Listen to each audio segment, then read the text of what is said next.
Hello everybody, Donlot here, and well, I decided to go for a quick little stream.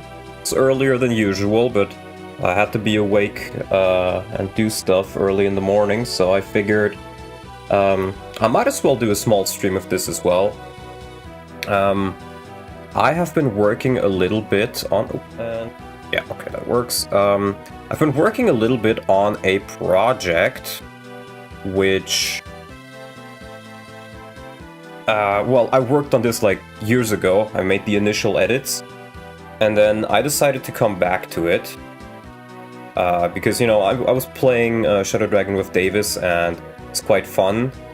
And I got back in the mood, and I needed a break from Shower Patch. I've been working on Tellius for like over a year at this point, and I really felt like I needed a break, otherwise I was just not gonna make any progress. So this is what I'm working on for now. It is, for intents and purposes, mostly a reskin of Shadow Dragon. You will be playing as the bosses instead of the playables. Medeus will be your Marflip replacement, you'll have Garnef as your Shida replacement. And I'm gonna try to make this work. I'm gonna try to also adjust like enemy positions a little bit, but what you can do in this game is very, very limited. So I'm gonna have to see how I can make it work.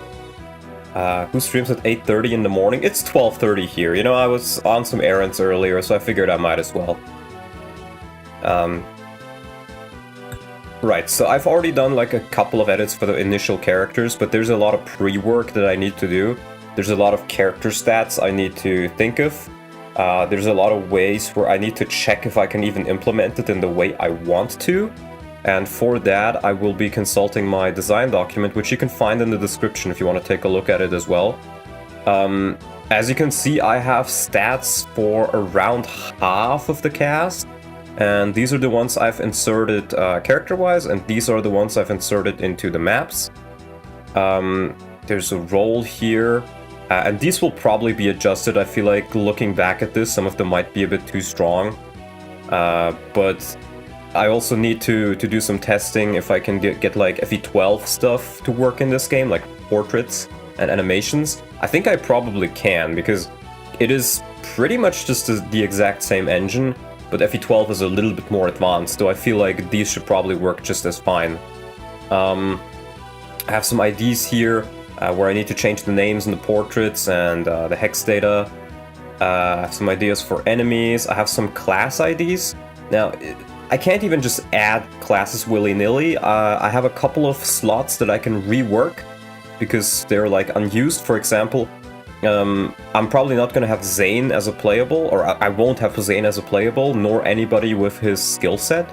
So I can kind of delete the Chameleon or Commando class, whatever you want to call it. And then there's also a Pegasus Knight Shida, which all the player units use, and I think all the classes actually use. And I can probably just, you know, there's 2 Pegasus Knights, there only really needs to be 1. I think maybe they intended for them to be like male Pegasi, and then they kind of didn't. There's a couple of other, like, dismounted. It was planned that you could dismount, so those class slots are still available, and I can rework them. And then I had a couple of ideas for...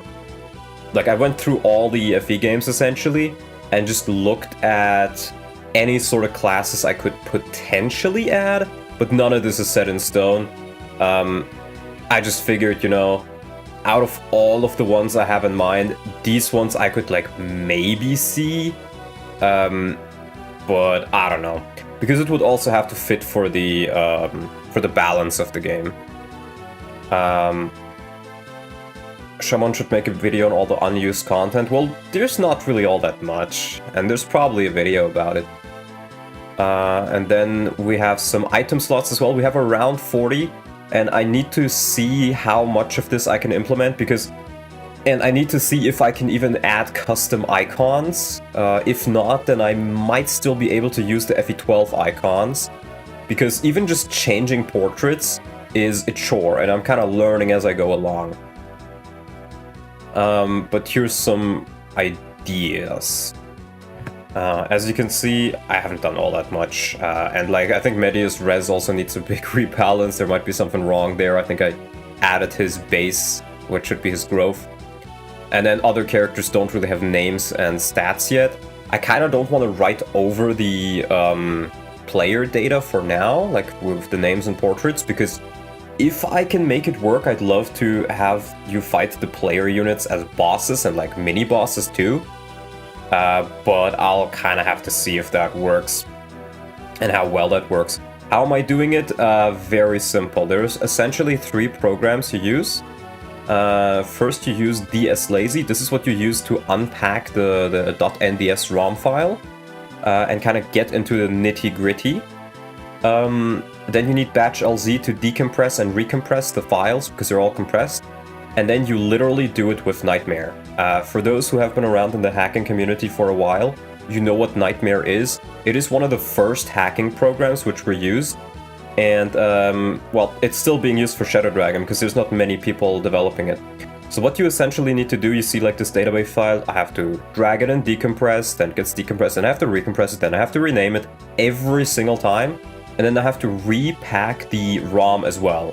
It is pretty archaic, but that's what we'll do. So you select the ROM, and you only select part of the ROM, right? So I select the database structure, for example, and then I need to load the modules for it. So I go to my Nightmare modules here, and I go to the character editor. I can add the class editor, and I can add the item editor, because all of these take from the database file. And then in here you can see the stats. Oh wow, his resistance is actually... I think the Earth Dragon stats are just really good in resistance. Here you can see the stats. And you see all the hex values, like you don't want to touch the character ID, for example. I don't know what the hell generic enemy name refers to. And name portrait is... You'll just have to note these down, which is why you can see in IDs. I note down this is their character slot, this is Marth's name and portrait, and this is like the new name and portrait and stuff. And I have to just slowly note these down, and I have to rework some of them too, because I'm gonna add a couple of portraits. So I've noted down everything I need, but I haven't gone fully through it yet. Yeah, and then you can change stuff like personal bases, personal growths, weapon levels, hair color, weapon locks. You have stuff like the Alm Staff here, Winged Spear, Divine Stones. You also can add character bonuses, and this is pretty interesting because it's almost never used in the game. I think Swordmasters get like +10 hit, and Snipers too, but the crit bonuses, for example, are never used. And you can put these on a per character basis and on a per class basis. If we check the class editor, you have the bases here. You also have enemy growths. Well, for Marth's Lord class, it doesn't really matter, but if we take a look at, let's say, Cavalier, these are the growths that the enemies use when leveling. You can increase the caps. You have some movement types, move stat, weapon usage. You can allow characters to use Dragon Stones. I'm not sure if they can use anything else in that case, though. Hey, Elvis. Hey, Katari. You can change the reclass sets, and you can make like a bunch of custom ones, but notably, this fails if you add, I think the limit was over 10 classes to a reclass set. So you can't make a unified reclass set like you can in FE12 after playing through, because they have some unique code for that I think just doesn't exist here. But you can make different reclass sets. This is unknown, unit type you can change, and this also affects effective damage, I think. You can change gender, you can change experience control, where unpromoted boost, this is what thieves use, or promoted. You have some class abilities here too. Dragon ability flag, no idea what this is, you can change what they promote to. And then a couple of these referential pointers, I'm not 100% sure, but I think at least one of these is referring to what happens if you use the Elysian Whip, I'm pretty sure. I think it might be this one. and where it says like, oh, if you use the Elysian Whip, then the other class gets disabled in the reclass. Because if you use the Elysian Whip to become a Falcon Knight, then you can't be a Draco Knight, and vice versa. So I think it's related to that, but I haven't checked it yet. Then we also have the item editor, where you have a so-called chronobyte. I have no idea what the fuck this is. You have ideas, you have name pointers, and I'm gonna need to change some names, and I'm gonna have to go through it with a hex editor. There's weapon icons, and then the icon list. This is weapon price per use. So I think this is like that's like, what, 16 per use, and it has 40 uses. You can change the weapon experience, you can change what weapon rank is required. Hit, crit, weight, all that stuff, max range. There's different effects, and you'll have to look these up. I think some of these also include stat bonuses. There's a couple in here too. Res +2 adds use command, pure water effect if used, physic effects. So I'm not sure if this is possible, but maybe you're able to rework a weapon to be able to be used as an item, like a physic. I haven't looked into this all that much. But and then here's like a couple individual ones, like Brave Weapon, Magic Weapon, and then also combined ones, like Uncounterable Brave Weapon, Uncounterable Brave Magic Weapon, Uncounterable Brave Magic Devil Weapon, Imhulu Invincibility, Open Chests, Open Doors, Silver Card. This is where all the effects are stored. Effectiveness tables. And there's a couple unique ones here too, because Aura, for example, is technically not effective against anything, but I think you might be able to use it against something. I'm not quite sure how the effectiveness works. I haven't looked into this all that much. You have map animation pointers. This is if you use the item on the map, mainly for staves and items. Ranged attack animation pointer. I think this is if you use like the Levin sword, for example. And stuff like that, and that's it for the item editors.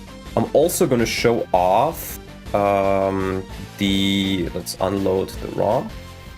I'm going to show you how to edit the map, and this one is even worse. If you thought this was bad, get ready for the next one, because you have unit disposition editors, and what you do is you grab, for example, chapter 1. Oh wait, never mind, I need to... Let me add it as a module. That's the module, not the file. Here, DS lazy, unpack, data, dispose. And over here you need to decompress these files. We add it in. Now select this.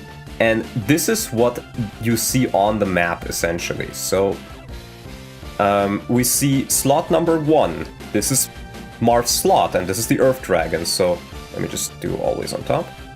So you can see that this is Medeus, this is his positions, you have to load them via coordinates. You can change base level, starting level. You can change their inventory slots, whether it's droppable or not. AI pointers, unit flags. I'm not sure what these are for. That would require some testing. Unknown ability byte, I think this is just like, oh, Marth can, seize and stuff. I'm not sure.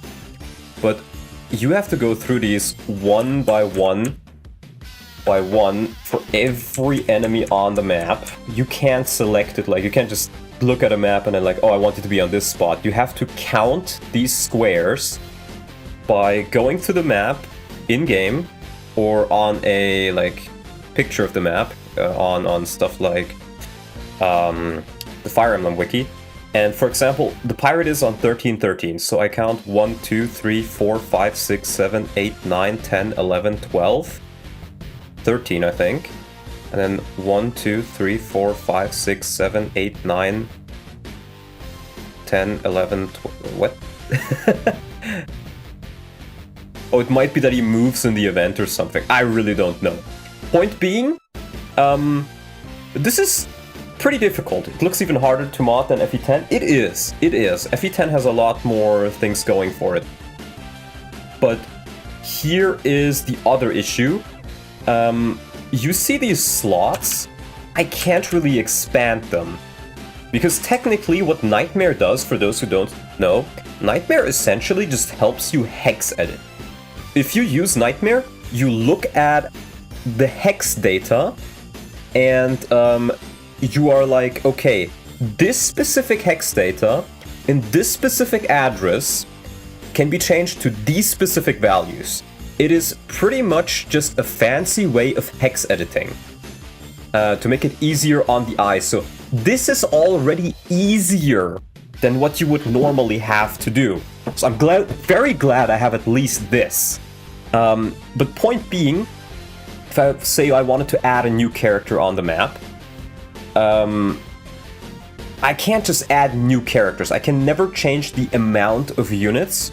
The only thing I can do is change the unit slots. Like if I wanted to add, like say, Norn on the map, right? I would, for example, take the thief, remove the thief, and then add a playable Norn here. And then you could compensate it by like making an enemy promoted, making them higher level, stuff like that. But yeah, it's very limited. I'm also going to show you guys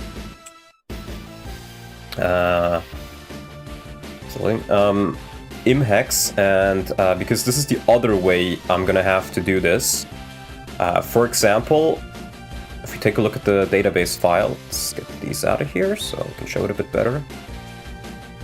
This is what's actually in the file, and if you scroll through it, you will see, like, I'm pretty sure these are like either characters or items or whatever, and there's values, and Nightmare just helps you, you know, understand these a bit better, because this is gibberish for the human mind. But if you scroll further down, for example, you have the pointers here, like the names, the character ID, FID are the face IDs, and the names. IIDs are items. So in that way, it is actually kind of similar to Radiant Dawn Telly's hacking, where items are also referred to IIDs, portraits are FIDs, skills are SIDs, unit slots are PIDs. But as you can see, the issue here is, this is already determined. If I were to want to edit a new item, what I would theoretically have to do is I would know, like, for example, I know, like, this is the end of the items or whatever, right? I would have to insert data here and then change every single referential pointer, because they will no longer be up to date. So in other words, you can't do it unless you do it with a program and you write a program for it. So I can't add new things, I can only change existing things in a smart way. And then there's other stuff, for example, if you take a look at... not this, where was it? Event? No, those are like the images. Yeah, here, the mess files. We take a look at these. This is where the actual dialogue is stored. And you can edit this, but again, the issue is, this is also what the commands are. Like, this says, okay, Marv is on screen, background music 24 plays, and then Jagan is on screen. And Jagan says, sire, and then text break 3, you've a visitor from the castle. And then another, like, press A to continue. And then it goes on like this, which means that technically I am able to change this. Practically, I can't add new dialogue, I can change existing dialogue. So if I wanted to, say, change this to, I don't know, you got a cool dude. Oh, no. I'll go back. Got a cool dude. Fun. Coming. And then we change this to man. Mangs. Mangs. You're now Mangs. Right? And then, so I can change this, right? But it has to be around the same length. And then if I want to, I can kind of add more spaces to kind of reduce the length, but I can't increase it much. So I will probably not be doing many text edits, if at all, but I'll have to do a couple of them just to add, like, character names and such. But this is just to show you how limited I am in this. Hex editing is a Linux user's idea of having fun. Hex editing and modding is an autistic's idea of having fun. It's just, I like, it's one of my favorite games and I want to edit it. Doom's editor was easier to use than this and it's a decade older. Well, yeah, because Doom's editor is an actual editor. You know, this is literally just, we go into the files and try to use it. Or you could just make an editor. Well, do you know how to make an editor? Do you know what that entails? I fucking don't. I'm just using what's available to me. So yeah, and there's also like stuff like the shops, which I think I looked into. No, this is the UI for the shops. Oh, script. We can look into script as well. I think I have one of these. No. I do need to decompress them, I think. So whenever you want to look at a file, you just go to decompress. Not a compressed file. Okay, so I guess these are not compressed then. You can take a look at this, and this is like where the eventing is. Like scroll to the unit, start the event, scroll to Gazak, wait with the scroll, get the unit by ID, move them by position, stuff like this. And again, this is not really editable to the human mind. There is actually a editor, and the format of these files is the same as the ones used in Tellius, but if I recall correctly, I looked into this slightly already, and I think what the issue is, because the Tellius editor Lumina, or Exalt rather, does not work for these files despite being the same ending, and I think it's because they're slightly different. Because you can see a header file here. I think it's like this part of the ROM, or maybe this part, is the header that's always at the top. And it just tells you this is the file format, this is the file name, and I think this is the expected length, and this is where it actually starts. Yeah, see here it says this is where the header like decides this is the file start, so it would be here. And I'm pretty sure this is where it ends, or it might be this one actually, which would be way at the bottom. So that decides the ending parts. But this is still slightly different than how it works in Tellius. There is no ending header, in a way. So I think that's why it's not working. I think I could maybe rewrite it though, to work for these files, but I'll have to look into it further. But that would open up a whole new array of avenues. So yeah, that is what we have available for the most part. Changing images, I think it is possible, but it is not easy. And I have to look further into it. But yeah, what are the ideas? I need to write down a couple more builds for these characters. I need to insert some more of these characters. And I need to decide when and who they will replace. As you can see, I had to get a bit creative with the replacements, because even if you take all the Shadow Dragon bosses, it's not enough to fill out the playables. And even if you take all FE12 bosses, it's still not enough to get enough playables. So there's a couple of, well, you could say like, maybe slightly iffy choices of characters, like for example, the Chapter 10 hero, which is the first, one of the first promoted enemies you really face. It's like really strong and has your first Master Seal. I just made him a playable and was like, okay, his growths suck, but he has super high luck and he starts with a Devil Sword. And then I just called him Amgo, which is Ogma backwards, because why not? So I had to get a bit creative there. Or for example, we have Katarina here. I also had some NPCs like Eremia. I don't think you ever fight her. That's the bishop lady from FE12 who has like the assassin's cult thingy. I added Dyson Malice just because I needed more slots. We have a Ruffian, which is a Prologue 5 boss from FE12. He doesn't have a name, so I'm just calling him Ruffy since he's a Ruffian. Who else was here? Sheena, because she's technically a boss. Malodus and Nina. And then I'll make the Goto and Nagi replacement just be FE12 Jagan. Evil Jagan or something, I don't know. So yeah, it's something, right? One piece insert. If you use Claude AI, you can make an editor. It is good AI to help programmers even with basic knowledge. Look, here's the thing, like the vibe coding stuff, I feel like it could work for like, hey, I want you to make me an UI or something.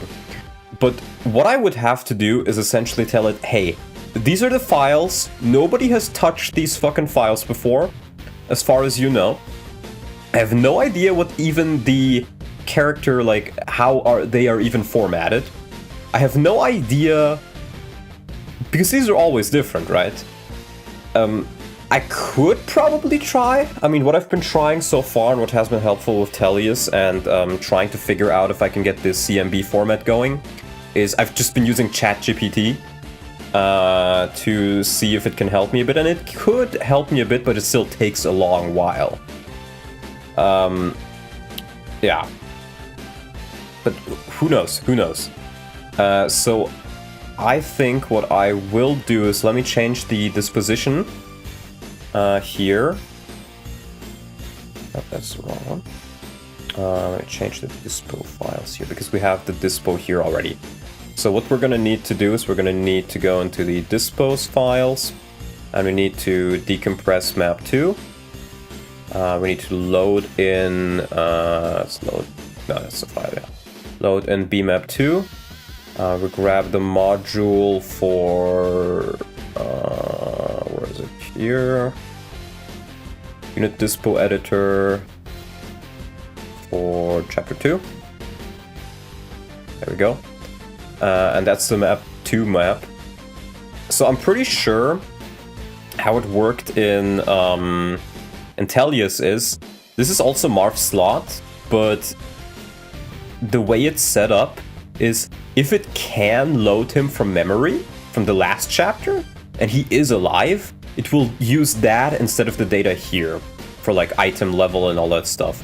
But for newly arriving characters, which would be using the slots from Ogma and onwards, so this for example, they'd be using their data, since these are new characters. So that's what the unit flags should be about, is my assumption. Yeah, so that's what we're gonna do. So we're gonna try to add them in. He's already a mercenary, we're making him level 1 though, because again, it's just, might as well. I might always change these. I've already edited the characters themselves, and what we're gonna do is we're gonna give him a devil sword.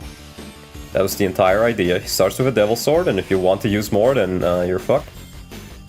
It keeps a log of units. No, the dispo is essentially your map. It tells you which units are on the map, in which position, what items they have, what allegiance they have, whether they're playable, if they need to be loaded from memory from a previous chapter, like for player units, or if they're a new unit on the map, stuff like that.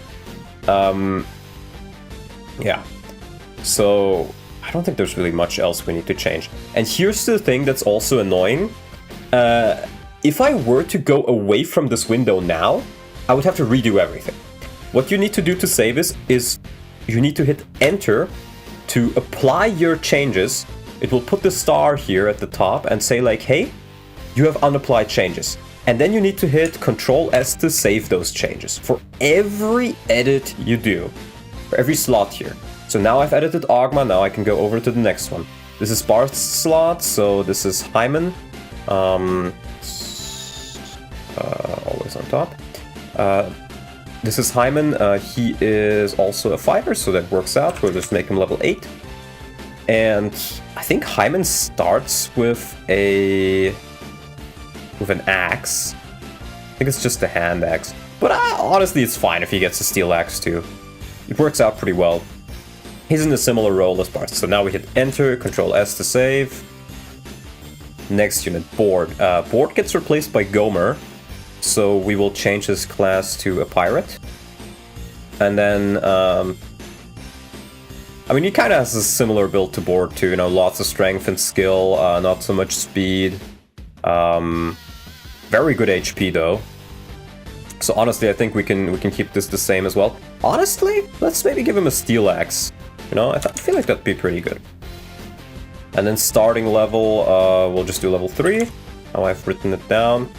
The positions stay the same. Next unit, we go to Cord. Cord is also a pirate, or his slot rather. And it will be Gazak. Gazak is level 1. And yeah, I just gave him similarly to Cord. Like, these units are pretty similar to the ones they replaced, but I figured it was pretty fitting to give you the pirate bros, the bandit bros here. So we just keep the Iron Axe, you can't really use much else. But we changed the level and the class. So now I note all of these down in my mind for, hey, I've edited these in the dispo. And we go further. Gomer. Darrow's slot is... Oh, I haven't changed Darrow's yet, so I'll just do that later. Caster. So Caster gets replaced by Eibel, who is a knight, so we make him a knight. Where is the knight? Here, knight. And we don't need to change anything here since the recruitment still applies. The recruitment is based on the slot, not the class or the name or whatever. So the event should still work just fine. So as far as the game goes, this is still Caster, but he just looks like another character. And I think we'll just give him like, what's his weapon rank? D? Maybe just like an Iron Lance and a Jav is fine. I will make him level 4. And then enter, Control S. Caster. Yeah. I guess we can do Darrow's as well. I think I'm gonna keep Katarina for his slot. Because at first, the way I had it is the characters that get replaced kinda are in the same class. But I figured that would just make it more boring, so I decided to change it up afterwards. So we'll do female mage here. Nope, female mage. And we will give her probably just like let's do a Thunder Tome. I haven't put in any stats for her yet. Level 3 is probably fine. Rest should be fine. So yeah, we'll change that. So now we can say, okay, these two we've changed. We note them down. Okay. Then I would say let's also do chapter 3, since that's the one where I have some character data set up too. So we just, there we go. BMap 3, decompress. Oh, and of course, since we made these changes, these are not applied yet. So what we have to do is we take the decompressed, we compress it, and then we delete BMap 2.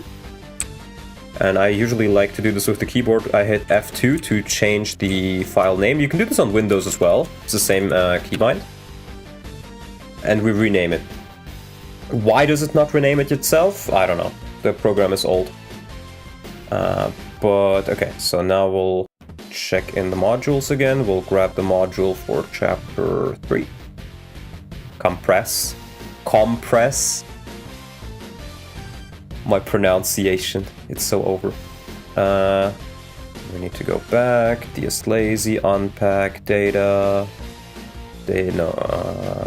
dispose, map 3, chapter 3 unit editor, and once again, check it. So we need to get through, I just used the keyboard for this. Here, we have Julian. Julian gets replaced by Vam. He's a thief, so he still stays the same class. I figured at least the thief should stay the same. Like, some of these I think are fine if they stay the same. And Vam, I give him D rank. I think the Iron Sword is fine, honestly. So we just changed the level. Then we have Lena, who is replaced by Eremia, and she's not carrying the warp. I think what I'll do for her is probably just like amend.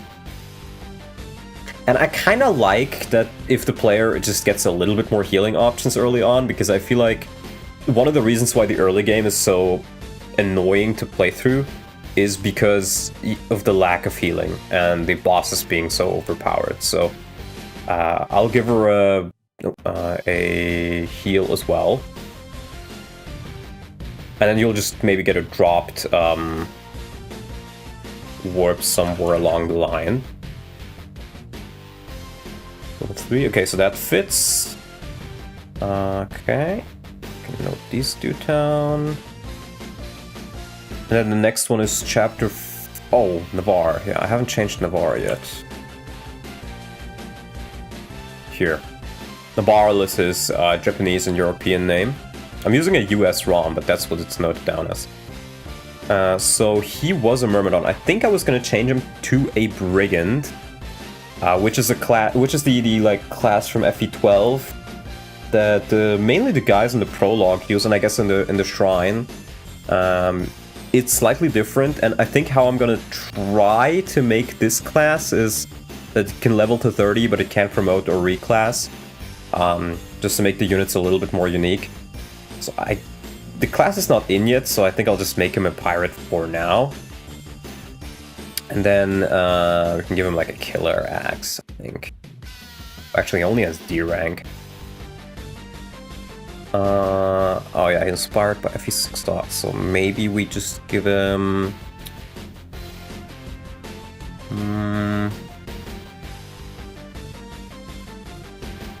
Honestly, I kind of like the idea of a killer axe, so maybe I'll just do killer axe and increase his rank to C. He does replace Navarre after all.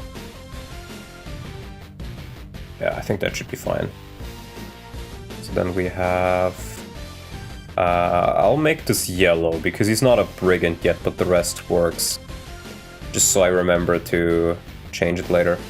Then we'll do the same thing. We pull out batch LZ again. That's always on top.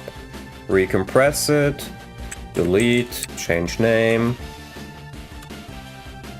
Then we do map 4. So we once again change the ROM. Map 4. Load the modules in. The dispo chapter 4, and we go through them as well. So we have all of these characters. Should just be Merrick and Mathis. Here's Mathis. Mathis, I was gonna make Pantheon the guy you normally fight here, so he can stay a Cavalier. But I made him level 5, so we'll just do level 5. And we're gonna change his inventory. Yeah, he's mainly the guy who uses like the Rider's Bane and stuff. Can use Silver Lances at base, but his stats are not spectacular. You can keep Mathis? No. My goal was I change every single playable, with the exception of Jagan. Because Jagan is the go-to. I think that would be funny since he's an FE12 boss in the prologue. But yeah, we give this guy the Rider's Bane. And I think you get a Silver Lance relatively early. I can also make one droppable at some point. But just the Rider's Bane is pretty nice so far. Figured keeping units you convert to your side is fine. Yeah, but I feel like, for example, I think the only playable from FE11 I actually... Oh, I guess Tiki as well. But I was like, you know, it's corrupted Tiki. Garden of Mind controls her still. So I think in that case it's fine, because I was just... I need the slots. But I'm pretty fine with the roster. I don't think I want to change it. Yeah, we'll make them start with the Rider's Bane. Level 5, that works. Edit it. And then we go further and look for Merrick. Here's Merrick. Merrick, I made Dahl, another thief. And he is kind of like the magical thief of the bunch.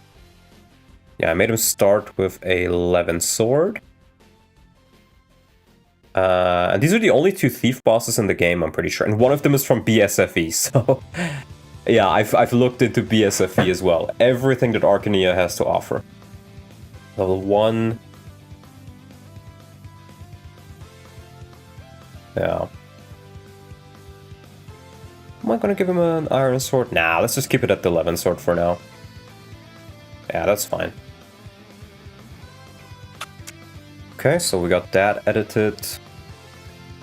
And the rest here is unchanged thus far. Yeah.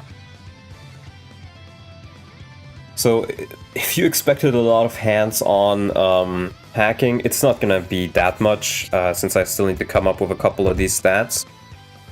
And then I need to change the first few chapters too. And I am thinking and considering what character I want to replace who. Roshi and Violent being 2 knights I think is relatively funny. We have Wolf as your fighter, or the Wolf replacement is Dice and Malice, Wolf and Setgar. They honestly feel pretty strong because I think I just mainly took their FE12 stats. Let me make this a little bit louder on my end. I feel like they might be too strong, but I think the positions still fit them relatively well. And then Harden will be a Manakete. One of the ideas I had for the Manaketes is I can possibly rework a couple of item slots into new dragon stones, which transform into different units. Because the way the transformation works in this game is technically it just reclasses you on the spot. Like, all of the Manaketes in the game just count as Manakete class, but then depending on what stone they have, that stone reclasses them into a dragon for the duration of the combat. So I think I can make it work. I can add new dragon stones and new classes if I just take the animation files from FE12 and just kind of make new items for it. So I was considering maybe making like because you get quite a few Manaketes actually. I was considering adding like maybe an ice dragon or something. But I think for now, we'll just keep him as a fire dragon. And adjust his stats afterwards. We have Wendell becomes a hero, Rickard gets replaced by Arlen as a mage, because he's also a boss. I get Semsel as your Athena replacement, he's like a magic dragon. Yeah, and this is where I'm still kind of thinking, but I think these are at least somewhat unique. Luca is also another knight. As you notice, you get a lot of knights and cavaliers.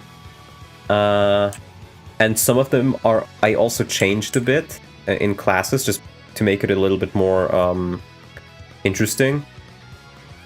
But I was considering, if we take a look, this is Luca.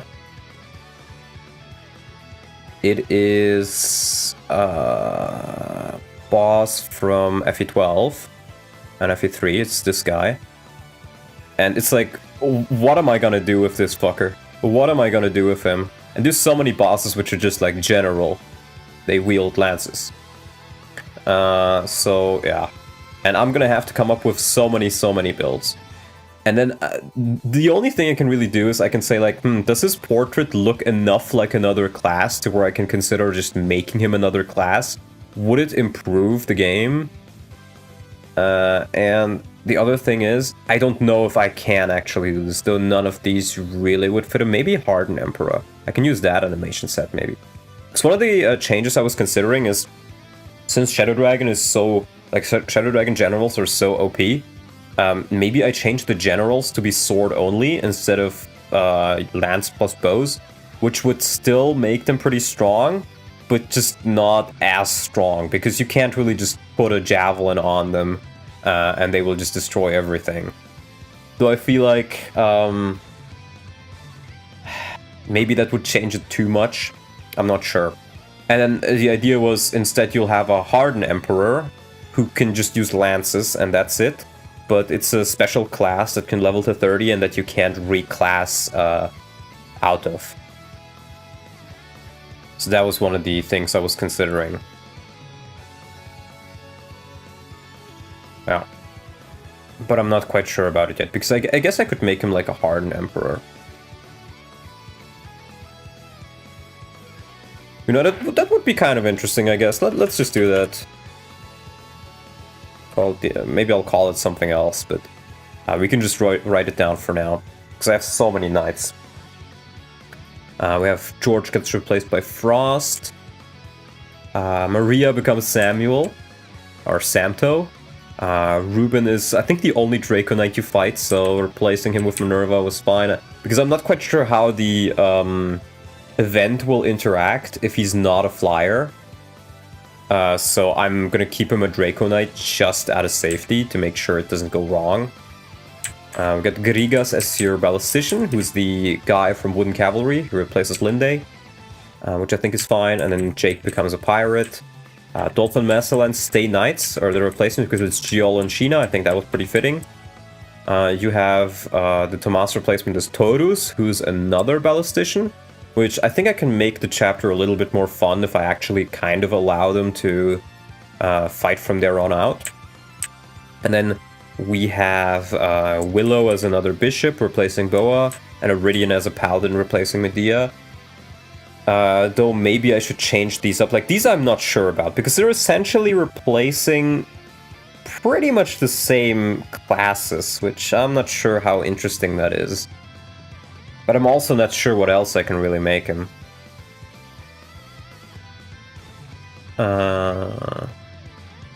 I guess I could just swap these, but that would kind of have the same effect.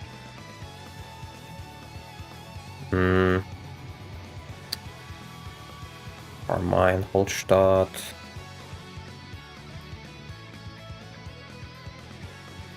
Maybe I could edit Medea to be Nina? Kind of like that idea, so I think that's what we'll do. We'll change Nina and Medea.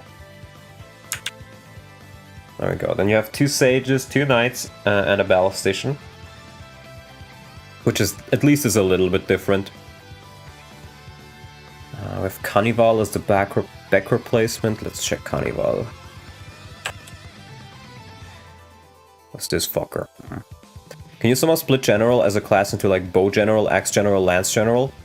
Technically yes, but the issue is I have 1, 2, 3, 4, 5, 6, 7 new classes I can add at most. And I'm not quite sure, I'm not sure if this one works out, the Pegasus Knight, so that in that case it would be 6. And there's 2 empty ones, but I'm not sure if they're system related in any way, where if I change them something breaks. So it could be that I only have like 4 new classes I can add. And one of them should definitely be Barbarian, I think, because that's just an interesting one. And I think Hardened Emperor I want too. And then if I can get Ice Dragon to work, like that'd be nice. And then I would have like 1 left out of the other ones, which, yeah.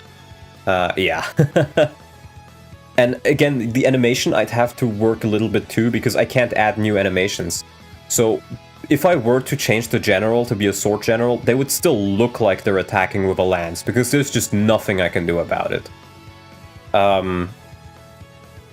But most of the other ones I can kind of rework. Like if I want a war monk, I'm pretty sure I could give him the berserker animation for attacking with an axe. But then if he doesn't have a weapon equipped, or just like a heal staff equipped, then he could look like a curate or a bishop, for example. Like you can kind of mix and match in that case. Or like if I wanted to do a Celica princess, so sword plus anima, I can pick the FE12 dancer animation for the sword, and then just a regular mage animation for casting spells. I'm pretty sure that works, if I set it up correctly. But I would also, well, need somebody who actually fits the bill, and I'm not quite sure if there's anybody who really fits in here. Like, maybe somebody as a War Monk. War Monk could be interesting as well. Trickster I don't think I'll do. Basara I don't think I'll do. Oh.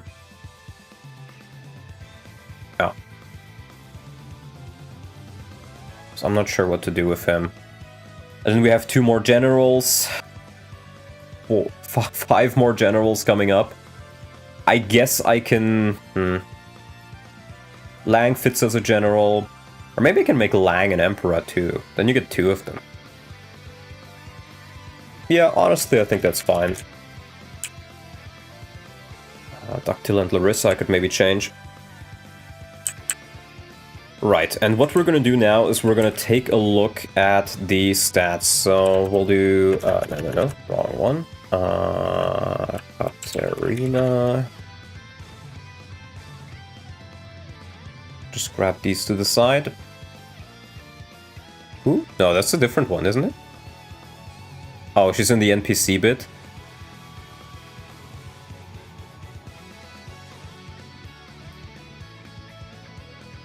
Did I?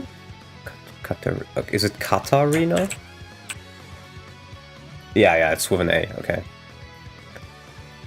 So I'm gonna have to take a look at her and decide a build for her. That also is different enough from the other mages. So for example, looking at Garneth, the way I made Garneth is a lot of HP, not all that high magic, but really good speed too, and good defense. But I may just change this a bit, because I feel like maybe he gets a little bit too OP. He does get the Imhulu tome, but it's not going to make him invulnerable. I think it's just going to be a strong tome. Maybe it's effective against mages or something, I haven't decided yet. I'm going to change it a little bit. But he's like super fast. I feel like Katarina could kind of work like Linde. What are her growth rates? 40% in magic is actually really solid. And this is the other issue, like, she's an FE12 character, and FE12 character are just really, really busted. Their growth rates are just way out there. So I think what I'll do is... I'll have to think where this file was. So I'm gonna go into my drive, and do it on my second monitor. Because I had a stat calculator that I used somewhere. Calculator. Was it this one? Yeah, I think this is the one I used. Let me just check. Maybe on the other one. Oh. So a friend of mine made this. Oh wait, never mind. This is not the actual file. This is just his file. Because I only have comment stats. Oh wait. I know why I only have comment access. Need to add another account. Hold on, I gotta check my password because I only have comment access. Or I guess I can just copy it. That's probably easier actually. Copy. There we go. Copy. Yeah, then I can just use that one. It's easier. So yeah, a friend of mine made this ages ago. And how it works is you input the bases and then you see the averages. And it's quite simple, but I kind of suck at, anything Excel related. So this is just what I've been using for the last years. And how we're going to do this is I'm just going to put her on my second monitor. And let's just take a look at what her bases would be if we just keep her the same. Let's say we do the lunatic stats and we have 30 HP, 0 strength, 13 magic, 11 skill, 9 speed, 0 luck, 3 defense, 3 res. And then her growth rates, let's just do her FE12 mage growth rates first to see how she would end up there. But these will be too high, I think. Right, so this would be her level 20.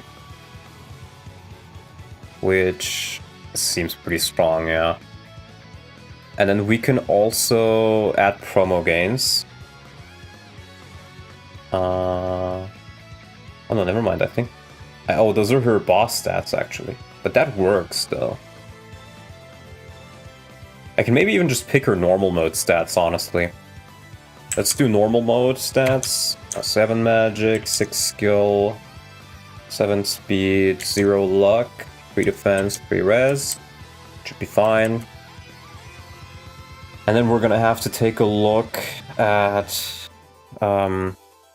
let's just pick out mage growths. And I think how I usually just like to do this is I have my own little Discord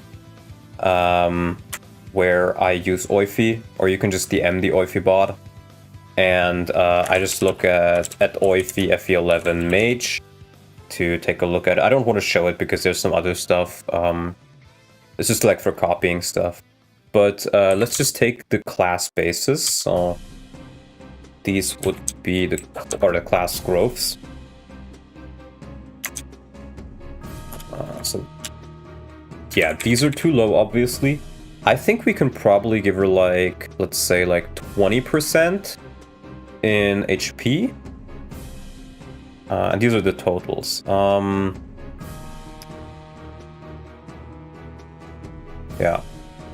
I don't think she really needs strength growth. I want to keep her mainly magical, I think, since it wouldn't make much sense for me to have her have strength. I do think like maybe 40% would be too much though. Kind of like her being squishy. We'll do 40%, so 20% personal. And then magic, kind of like the idea of her being like a slow-ish nuke. So let's maybe give her 50, so that would be 20% magic growth, which is really, really good for Shadow Dragon standards. Her skill doesn't matter as much. Let's just give her like 35. And then speed, again, I don't think she really needs that much. Let's just give her like 10%, so that would be 25 with the class ones. Luck, she actually has really good luck from FE12, and I think I'll just keep that. Which, let me double check it, it is 70% luck. I honestly think, considering she's a ranged unit, she can probably just keep the 70%, she'll get relatively good luck in the end. And defense, well, mages tend to have good defense. Let's give her like 5% defense. And then, maybe she has relatively good res as well. And we do like 35 res. So at level 10, she would have around these averages, which I think for FE11 standards is okay. Or well, assuming she starts at level 10, which I think I'll actually change. Let's say she starts level 3, like Darrow's. In that case, these would be her level 20 stats. So 15 magic, that's actually really, really solid. So yeah, I think I'm fine with these stats. So what I'll do is I'll take these stats and I'll reduce it from the class growths of mage. So we will grab the Nightmare Editor. Or let me put this one on my second monitor and then we can note it down here first. Right, so I'm gonna have to double check this. Hold on, let me just make a picture here. That's easier. Check the screenshot, we do always on top. Yeah. Okay, then I have her stats there. So, mages have a base of 16, she has 24, so we add 8 personal HP. 20 personal HP growth. No strength growth. Magic 3, and she has 4, so she has 4 magic base. 20 magic growth. Skill is 6, so 5 skill. And 15 growth. Speed is 7, so 4 base speed and 10 growth. Luck is 0 and 70 growth. Defense is 1 and 5%. I think so. This is the thing that Shadow Dragon does that I kind of don't like, is mages have negative strength and defense growths, and all physical classes have negative magic and resistance growths, which just means if you reclass, you gotta commit usually, which I'm not a huge fan of, so I think I'll just make these zeros. Because otherwise, what would also happen is, if I want her to have any defense growth at all, I would need to give her 20% in defense growth, and then if you reclass her into anything else, her defense growth will skyrocket, because those classes don't have a negative, they have a positive, right? So so we do that. And then resistance, she has no base, but she has 25 growth. And I think we can just give her D-tomes. And then let me make some notes too. A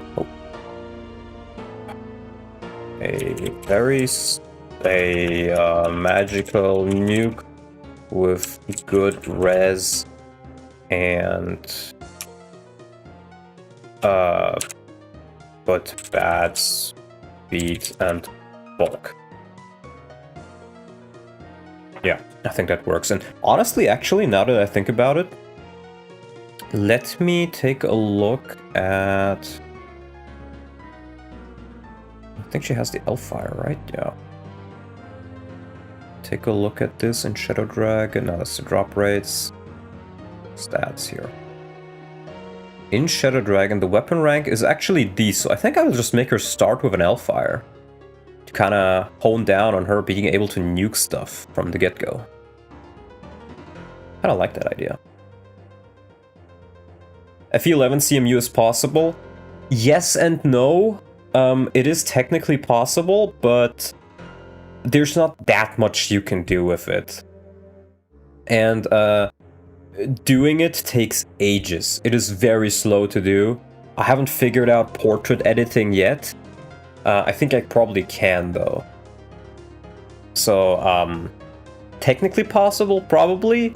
Practically doable, and is there a demand for it? Probably not. It's a Darkstone hack, but it's FE11 pretty much. You play as the bosses.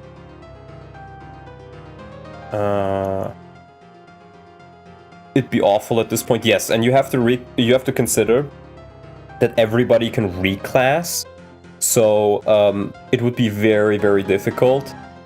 Like, I feel like if you would do a CMU, what you would need to do is, let me see if I can grab it, or if I... Oh, well, that's fine. What you'd have to do is you have, like, I think up to 15 reclass sets you can do. You can make, like, you can split them up more, so instead of 1 male, or 2 male, 1 female, is you just have, like, 1 class and 1 alternate class. So let's say you become a mage, you can also become a curate. Or if you're a Myrmidon, you can also become a Cavalier or something, right? And that way, you still have a little bit of free classing, but you don't have as much variables, so the characters feel a bit more unique. I feel like if you wanted a Shadow Dragon CMU, it'd be faster to do it in GBA. You say that, but pretty much nobody has done a Shadow Dragon port. And this game does it feels unique to hack a game which is not normally hacked. Right, so what we're gonna do is we're gonna go back to chapter... this didn't save it. Back to chapter 2. Yeah. Gonna open up... nope. LDS hacking. DS lazy, unpack data, dispo. We'll open up this one again. Scroll through until we find Deros. Here. We'll make it an Elfire. There we go. And I think I'll just recompress these at the end of it. Or actually, I don't think I want to change much here anymore, so let's just compress them now, maybe. That's on top. We recompress. Delete the name. There we go. Now let's open up the database again. Database compressed. I'm gonna bring out the character module, and we take a look at Deros, which is Katarina's data, or needs Katarina's data. So we will just take these over. So HP 8. Let me just mark it like this.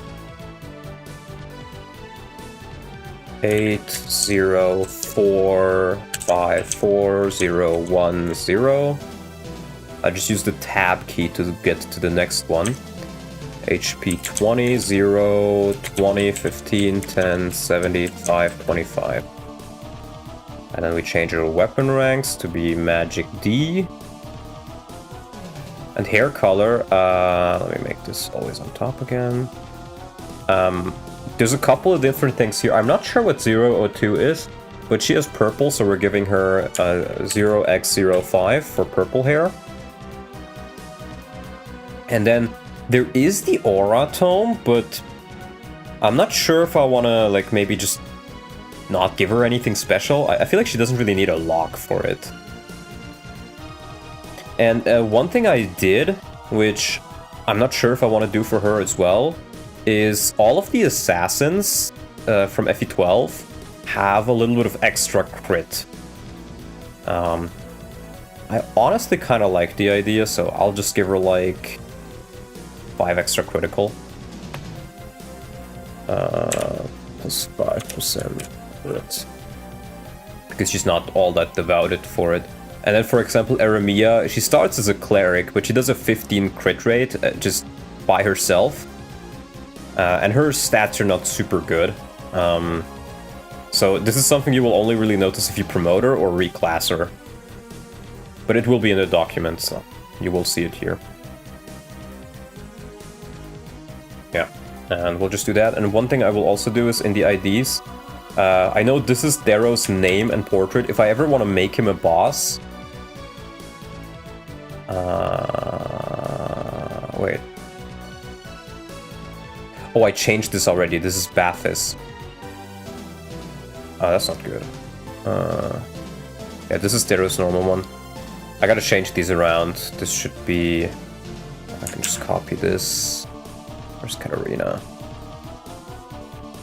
Yeah. And, Katarina. 0x0d 0x or 0x question mark because I don't know the slot yet.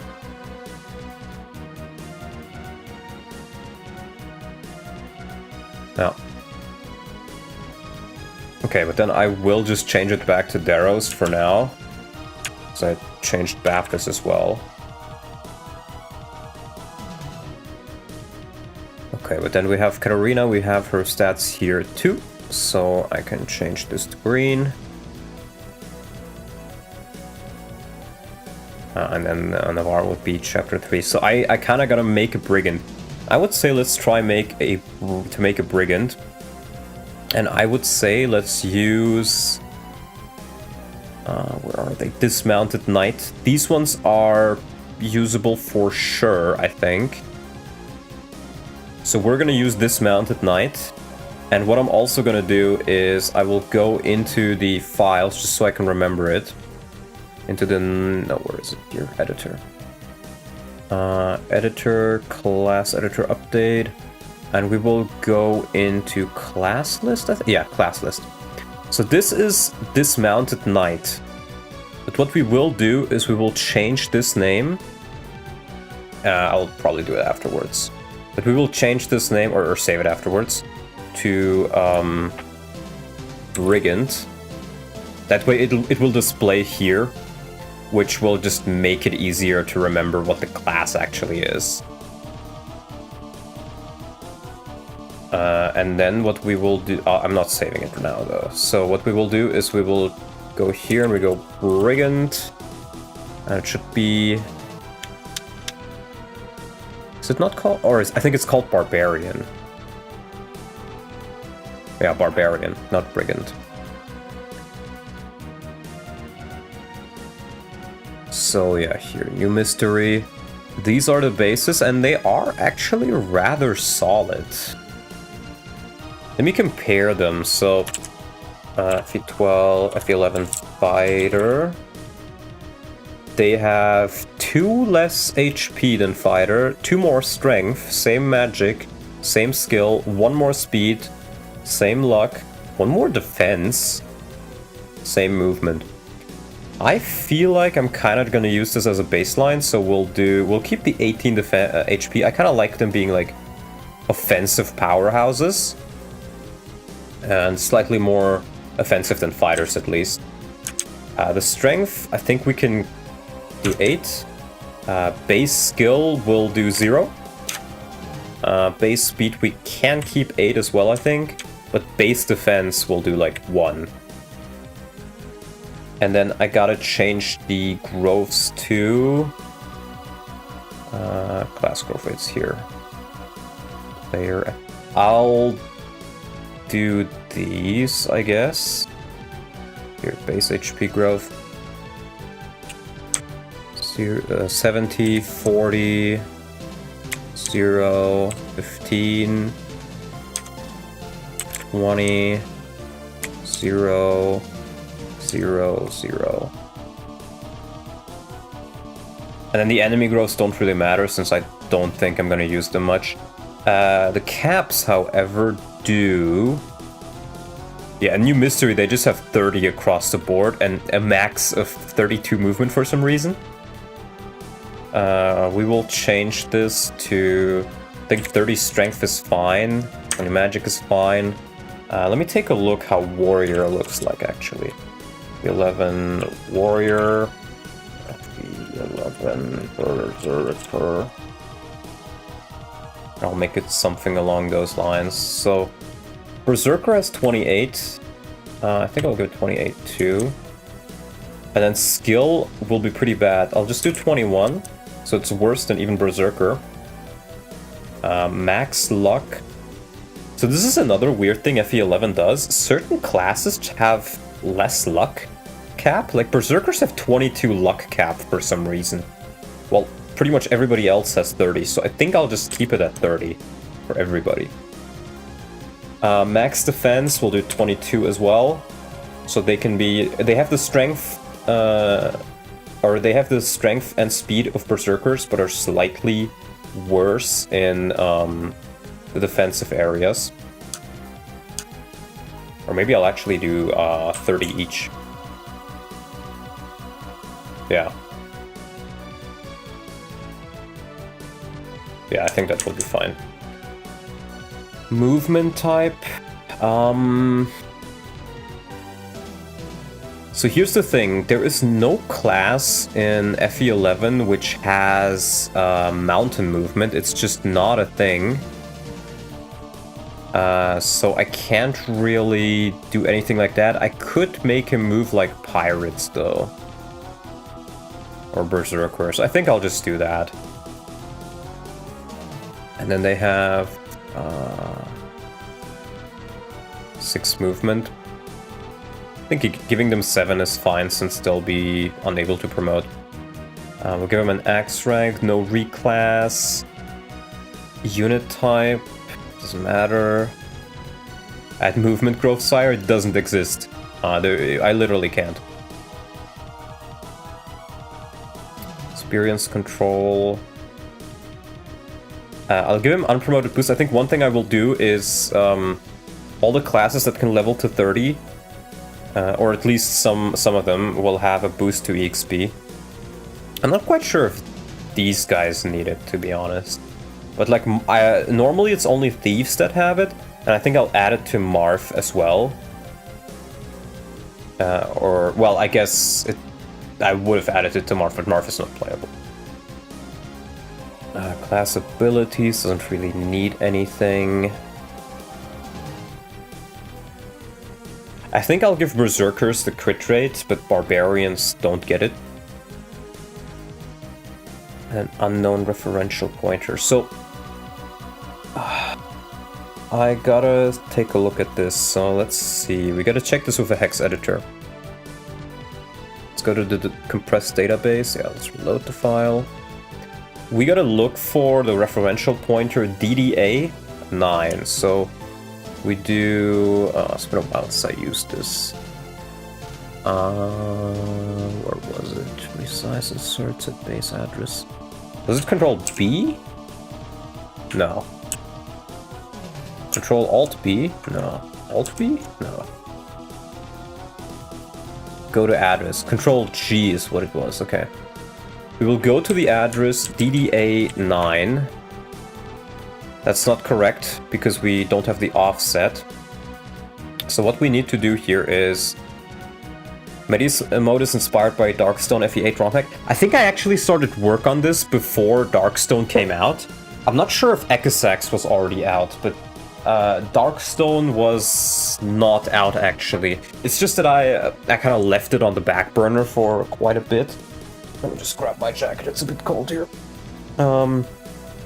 So it just never really amounted to as much. Like, I did most of the stats and some insertions a couple of years back. I think like 2001 or something? I'm not sure. And I just, you know, I wanted to take a break from Telia, so I figured I'll give this another go. So what we gotta figure out is where this starts. So this is OC 3E. I gotta figure out how long the header is. 3E would be here, or which one of these corresponds to it, maybe. So you go way back in the ROM hacking scene? Well, way back. I started to try to ROM hack stuff, like, as a kid when I was 6, and I tried using Nightmare, but I was too stupid for it. Back when it was the only way to really hack GBA, that was like 2008. I think. No, I would have to have been a bit older. Maybe like 8, yeah. So 2010. And I've just been looking at it every now and again, but Shadow Dragon hacking, I think I've done it at like 2018. So yeah. The thing is, I don't know the offset here. Let's take a look at the data inspector. I don't think there's anything I can really get from this. No. How long is this file?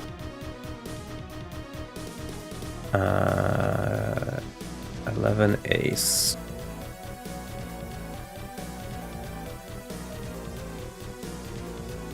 Is there an 11 here somewhere? Let's look for 11. No, not this. Just Control F. 0x. X? Oh, 11 ace. Okay, there's nothing here about that.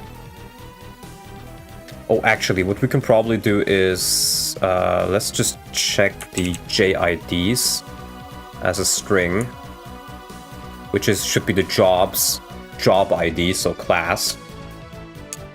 Bishop F, Commando, that's Zane, Dark Mage, Dark Knight, Dummy, Dragon, Falconite, Fighter, Fire Dragon, General, Goddess Dragon, Hero, Horseman, Hunter, Knight, Knight F. Interesting. I think the way we're gonna figure this out, where the data is we want to change, is we take a look at what the data is here. I think this is the referential pointer. Oh, actually, no, it's probably the class ID. Yeah, that could be the case, actually. In which case, yeah, that makes sense. It's C9. C9 is here too. C9 F. Let's go to C9F2. Yeah, there is definitely something in there, because this is... Let's check another class, I guess. Let's check, like... Let's check Marv. Marv has the class pointer D9, D9, so we go to D9, D9. And as you can see, this is clearly not the class pointer for the Lord class, so Let's look for Lord as a string. MSJID. JID Lord. So it should be this though. Oh, this is a class text pointer. Class ID. Hold on, so this is CA2E. And in here it says CA0A. So what we're gonna do, how we're gonna fix this is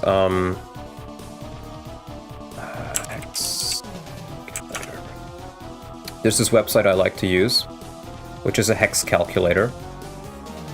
And what we're gonna do is we're gonna calculate what was it?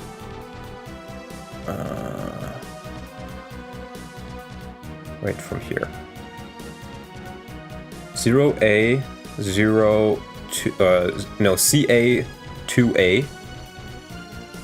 So CA2A, 2A, and then we subtract it from this, which is CA0A, and we have 20 in hex or 32 in decimal. So the header should be 20 points large. So we're gonna go back to the header. Yeah, this is when the file starts. So this is the header. We're gonna do Control B for a bookmark here. And let me open the bookmarks here. That's what I made accidentally, I think. Yeah. Because I'm using imhex, and imhex lets you do this, which is very, very nice. It helps you kind of get a hold of the files. So what we're gonna do is rename this header. Let's give it like a this color, sure. Header of the file as my comment. And what we will do is we will save the project into my NDS hacking. Actually, I can keep it here. NDS hacking. I think. Maybe I'll do tools. Imhex projects. Name this database decompressed. Right, so I know this is the header. So with this, we have figured out how we can look for dismounted knight. We will need to take this and we'll calculate it. Will this be on FEU, the hacking space for FE hex? No, they're retarded and they banned me. So we're gonna do this and then minus 20 in hex. So it should be at C9 D2. Let's go to imhex and check for that value. That's not right.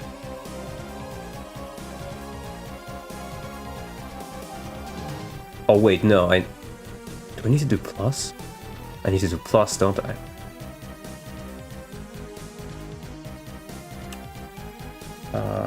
Relative. Plus. That doesn't work either. Oh wait, never, no? No, that is correct.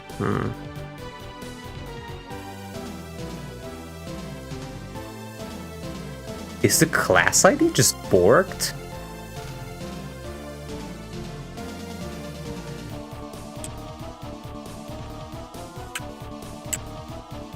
Hold on. Because if we look at here, JID, right?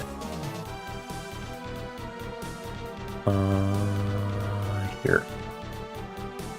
This is CA2A. This is 20 bigger than what this says, so I need to do plus 20 from this. Or plus 20, I did it minus 20. So we do this plus 20. CA12. Let's take a look if that checks out. CA12. JID Knight. Okay, so these two are the dismounted knights. Okay.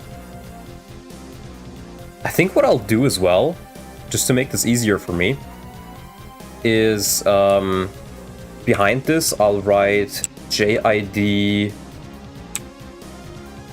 Knight, so I can easily find it. And then this one should be the one right next to it, so it's JID Knight F. Just so I don't have to look for it next. But we do know then that this is the ID that is being called here. So, and it might be relevant because if we take a look now at we go back to DS Lazy, to the unpack, data, was it in 3? I think it was in 3, right? Yeah.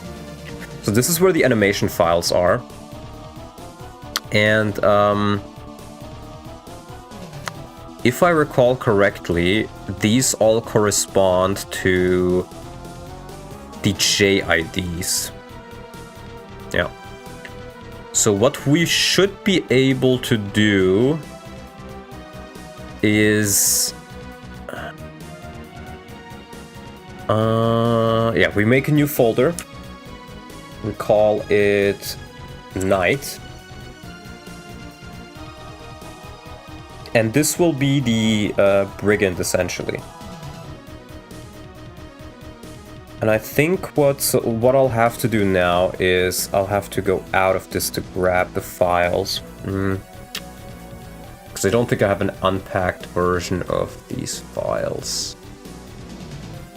Let me just copy this over. We'll just name it FE11. So we can reuse that. And what we will actually do is... let me take a look. I think I have... do I not have an FE12 file?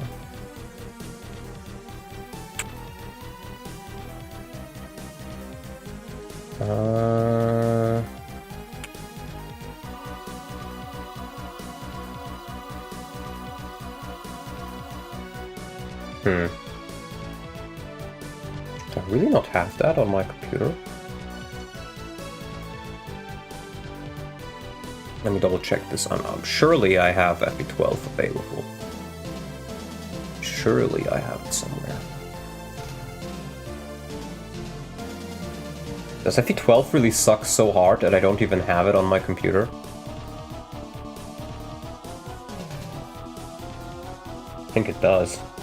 Because I do have the modules for FE12, but I only need the animation files.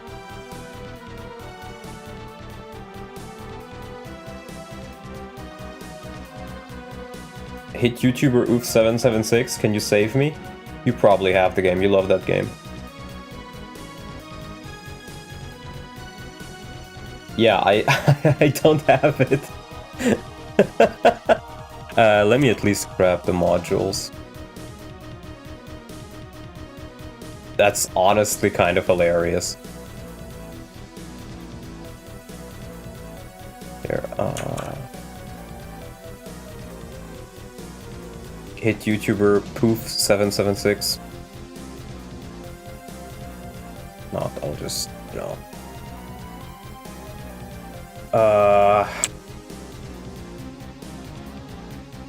Let me just quickly grab the data from my legally obtained cartridge of FE12, making a legal copy of my own game. Yes.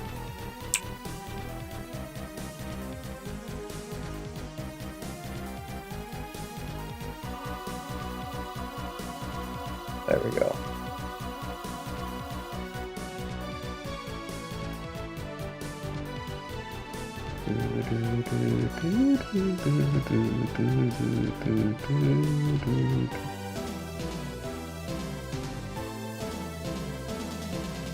Which one is this?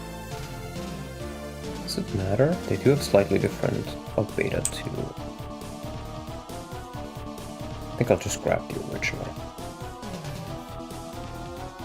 There's a B version of the game. Interesting. Guess I'll pick that one. No drops from hit YouTubers, so I will just quickly grab the game I legally own. There we go. There we go. Now we can actually do it. Check internet connection. Oh, there we go. Converting the file, obviously, for my legally obtained FE12 cartridge.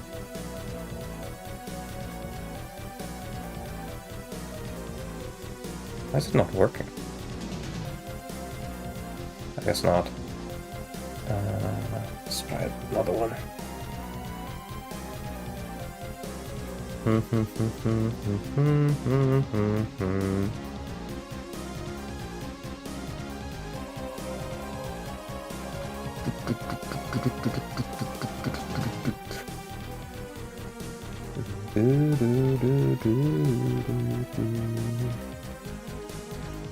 No, that doesn't seem secure.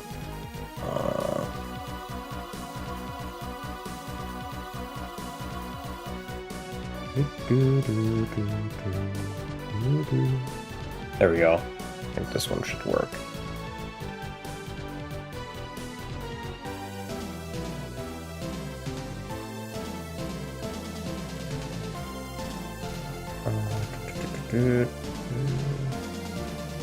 Proceed.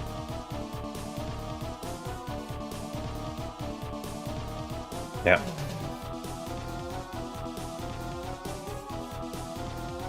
Okay. And now we have it, so we extract. There we go.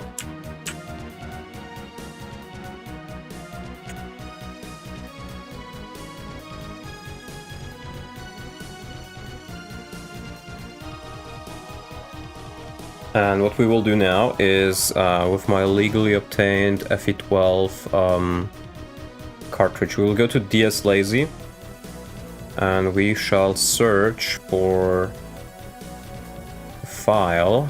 There we go, we pick that one, and we hit unpack.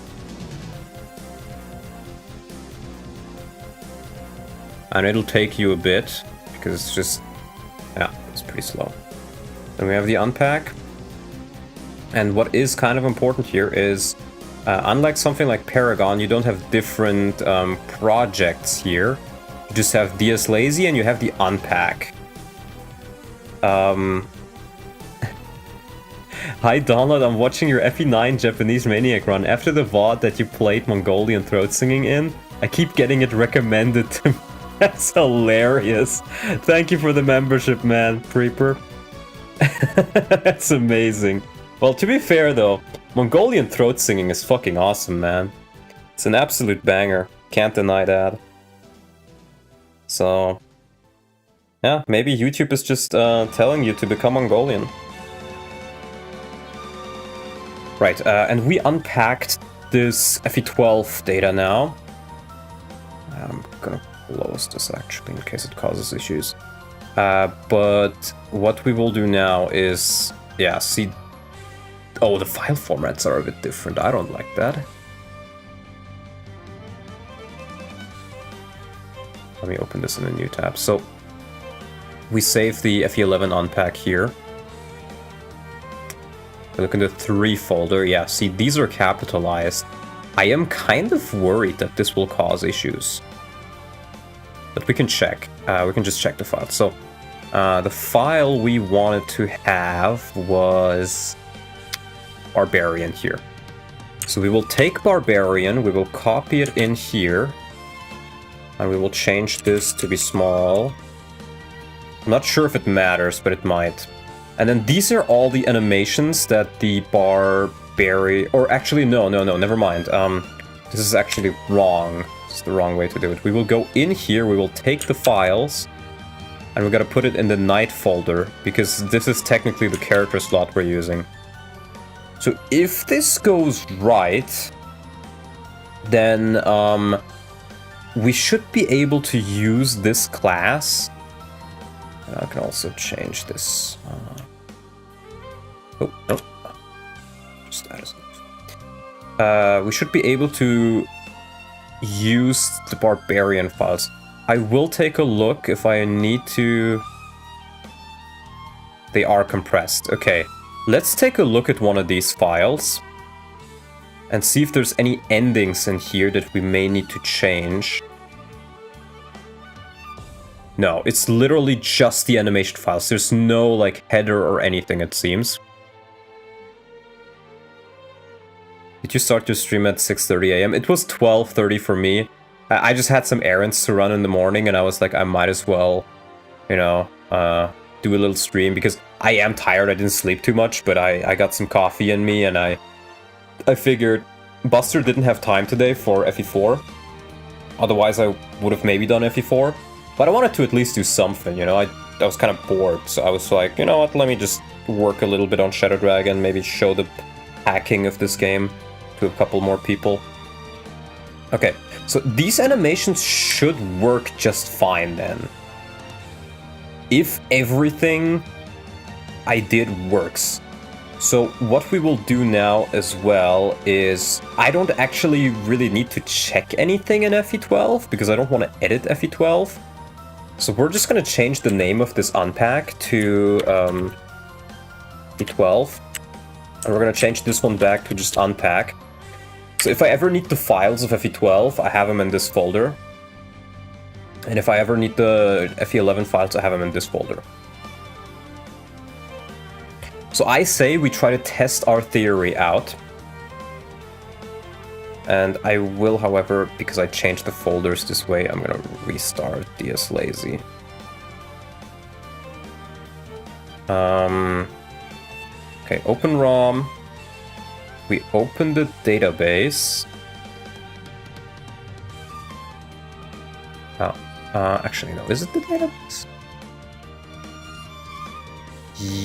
Oh, I need to change the map data too. Hold on. I only changed the combat data. We need to take a look here. Barbarian. Same thing. We go to 2. We make a new folder called Night.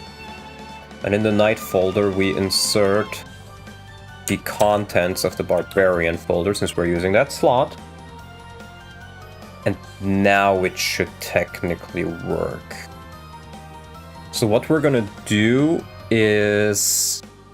Let's check this out again. This out at night.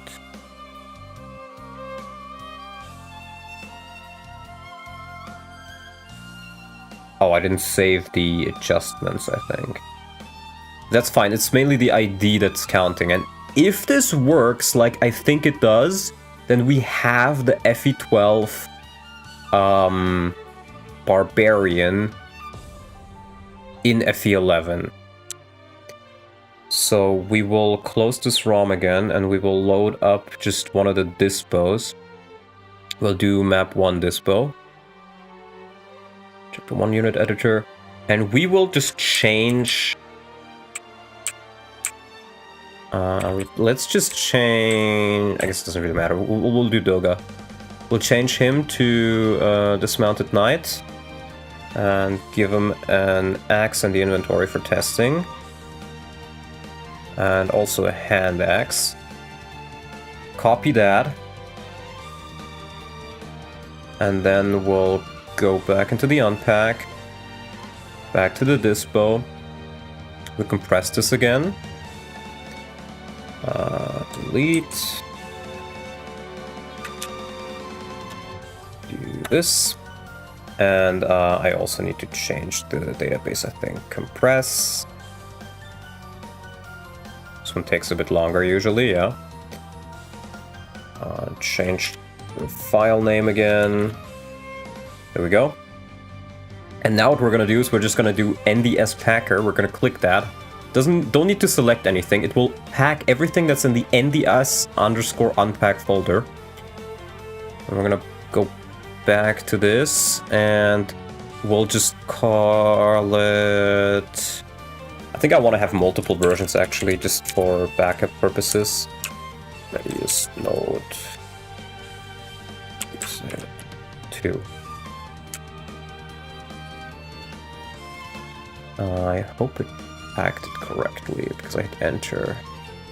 It did. So now what we're gonna try is we'll go into Open ROM.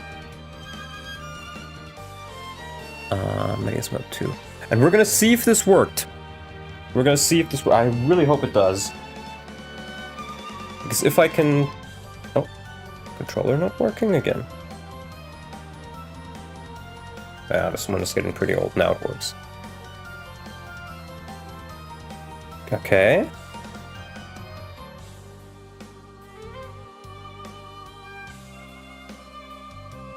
It...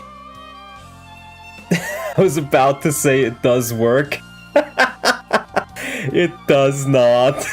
It does not. It almost works, I think. Maybe I need to change the map files data. Like, maybe it's not the... Let's check these out. Let's check these out in MHEX. It might be that the animation data doesn't really need to be changed, but this one might.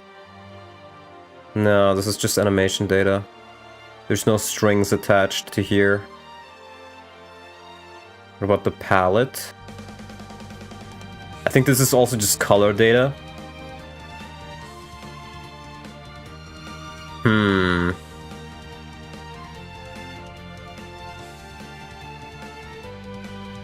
Because I think what's happening is it's trying to display an animation it doesn't have. Oh, maybe I need to set something in the database.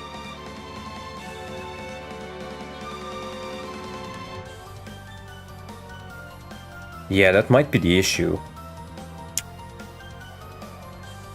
Let's open up the database again. With the class editor. Dismount at night. Let's do... Yeah, I'd reset my changes here. No reclass. Unknown referential pointer. DDA9. Class text pointer. Let's take a look at this one actually. In MHEX. We'll go to the database. And we'll go to this plus 20. MJID Hunter, that's not right.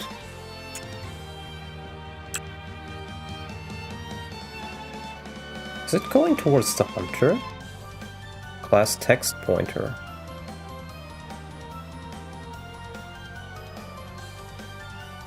Huh.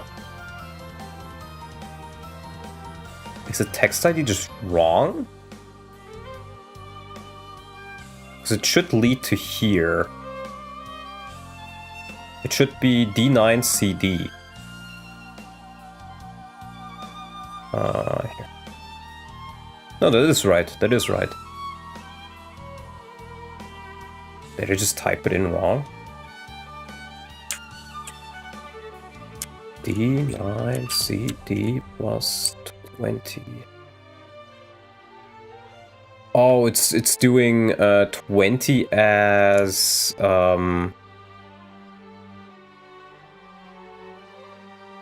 yeah, I gotta do 0A. No, it can only do additives for decimal numbers. So it should be then 32. Yeah, see, that one works. Hey Donald, do you know how to set up GBA RNG scrambler that people use for drop traces? No idea, I've never touched anything like that. You can probably find some tutorials for it online though. So this is the slot or the file it uses? Wait, no, that's wrong too. DNight. That can't be right.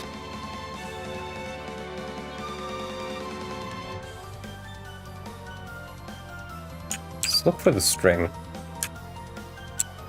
Knight.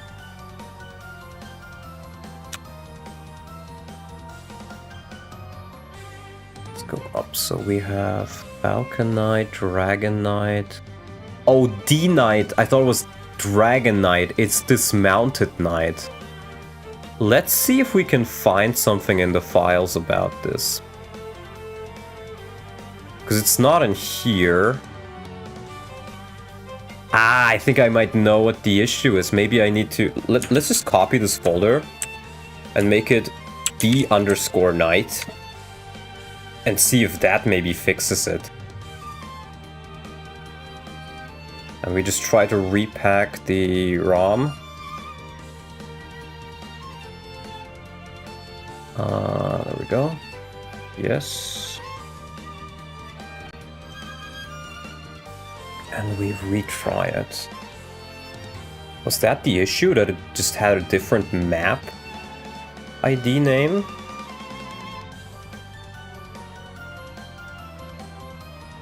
Because it works here, right? But once you go on him, that's when it crashes the game. This is what I find weird. Because I think the idle animation works, right? But they also only have an idle animation. Oh, I think I know what might be the issue. Maybe they just don't have an animation for you selecting them in FE12 because they're never playable. Do you guys know if you hack the class in FE12 so that it's playable, does it also crash the game? Let me compare, like, this one with, let's say, Berserker. Let me compare these files. Oh wait, that's compressed. We'll compare the Berserker. Yeah, see, the Berserker has way more. Who in the world would know this? I'm just theory crafting there. I'm just spitballing and seeing if it somehow makes sense.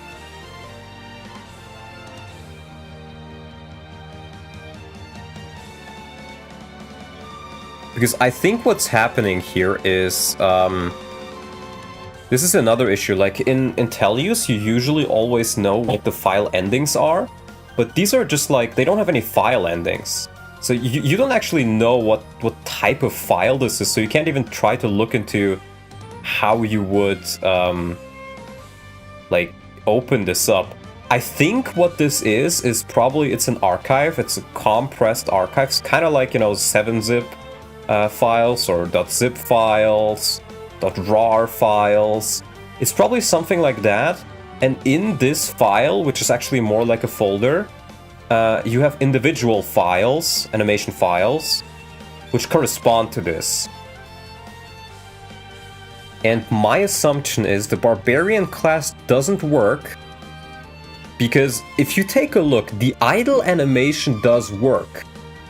The idle animation does work. It's only when you select them that it throws you errors. So what I would kinda need to do is I would somehow need to try and trick it into using the idle animation for the active pose. I think that would be the only real thing I can do here. Let's check out... let's decompress both of these and we'll just look at the FE12. I want to see how FE12 does it as well. So let's take Berserker again. Let's take these out. So I know which one it is. So this is FE12 Berserker. This is FE11 Berserker. Yeah, as you can see, they do things a little bit differently. Are they the same size? FF0? They are the same size. So maybe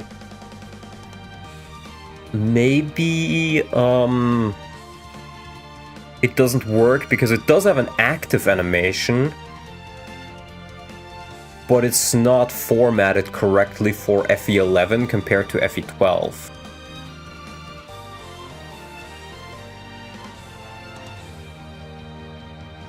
That could be the case. Hit file type OOF776. So true. Because if you take a look at these, let me see. This is the FE12 Berserker, and this is the FE11 Berserker. And for some reason, like, the data in here is completely different. Wait, this is the 2 order folder, right?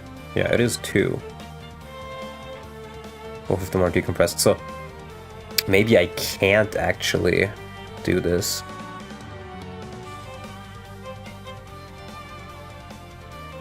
They are the same file size, though. That's what's weirding me out a bit. So maybe I just need to find whichever one of these is responsive. Oh, I think I know what might be the case. I need to take a look at this. It might be that there is text here, but it's not an ASCII, it's in Japanese. Let's check settings. Font, shortcuts. Because you can add Japanese text to this somehow. I just don't remember how. It's been so long since I used it. Then I needed to set it up again.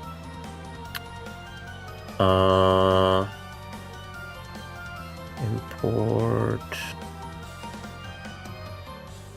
Wait, what if I... Selection, place pattern. View. Patches. Patches? What are patches? Oh. Patches? There we go. I had no idea. ASCII, fine. Learning Japanese, a bridge too far. Well, here's the thing. If I can find the thing I'm looking for... Regex replacer... Then I can just let it display the things to me in Japanese. And if it does that, then I can translate them. Let me look this up here. On my second monitor. Imhex Japanese text.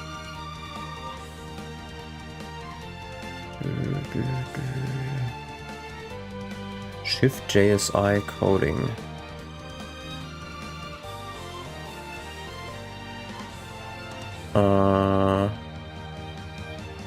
Text editing Japanese text.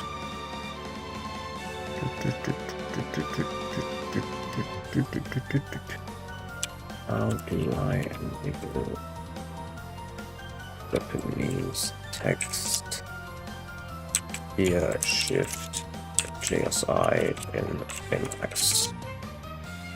Let's ask the brave Leo AI. Open your file in the text view panel. The encodings drop down. What the fuck is the text view panel?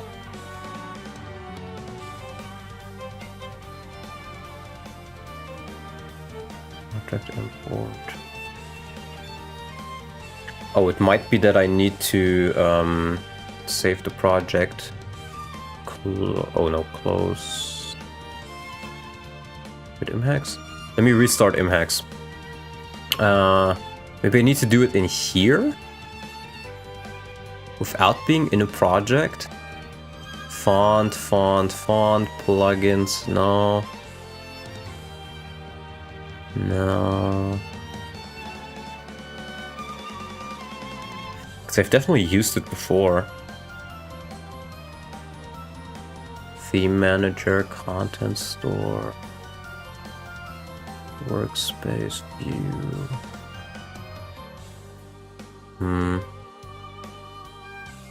Patterns. Let's just open it up again. Because there's definitely a way to do it, I just don't remember how. Set page size, place pattern, no. Decode as encoding.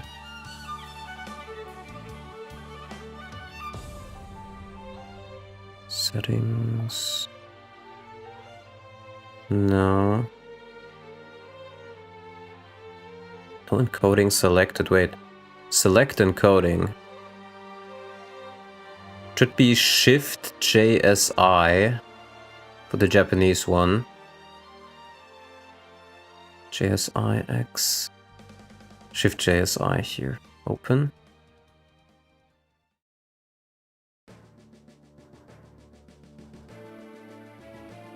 Does it say anything here? How the fuck do you put this in again?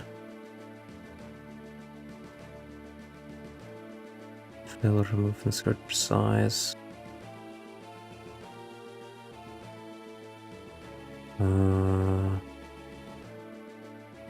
Open other. No, those are not the ones either. Oh, maybe it's here. Import. Custom encoding file. Yeah, here. This is where it was. So let us check Shift JSI. Oh, no, it's nothing here. Let us check the database, because there might be some... Like, some of these are just gibberish, some of these don't actually mean something. But if you see a string of Japanese characters, there's usually a good chance that there is some meaning to them.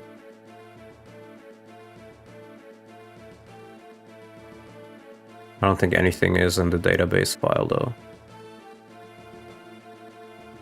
I mean, let's just translate, like, these, for example.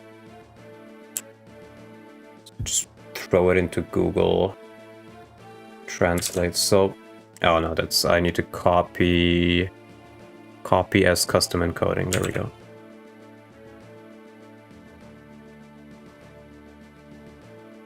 It just says, I, cheerful, I, sure, toy, nei, fui, yai, ri, wa. So those don't seem to be real things.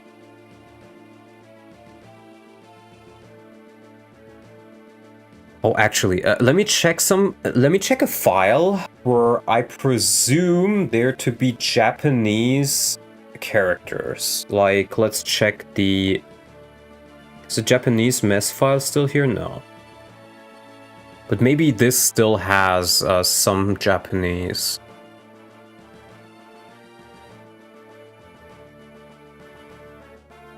No. Maybe the eventing does.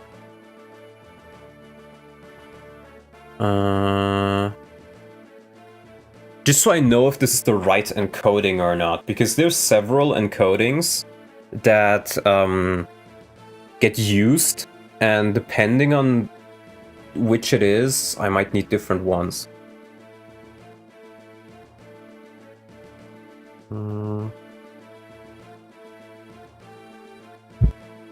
What was it again? It's a text. It's a menu. B. Let me check one of these files, actually.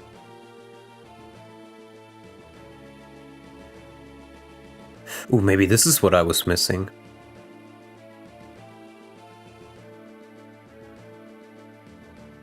That could be, actually. Let's just take the B data from this one here. Barbarian axe. Maybe that is the issue. We put them in here.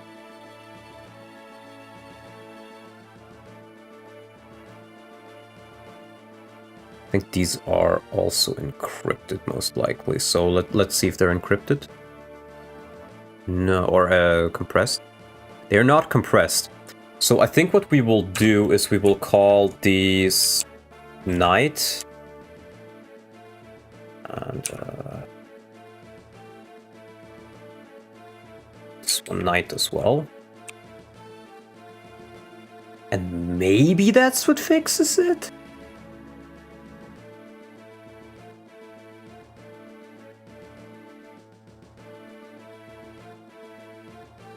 Okay, we do that. I go to Melon DS. Check if it changed anything.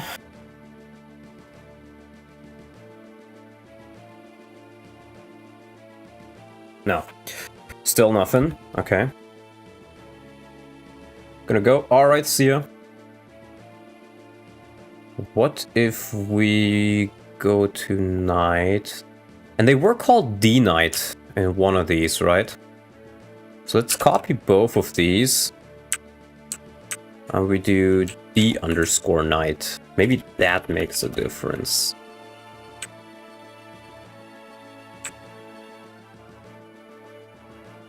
Here.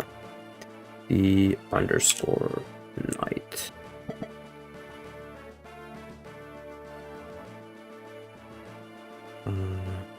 Maybe let me check if there's anything else that seems to be related to the classes that I may also need to change. Utility, event, friend list. These are the faces. That's sound effects. This is the ending. Those are the fonts. These are attack effects. Game over screen. These are the actual images of the maps, I think, or the CGs.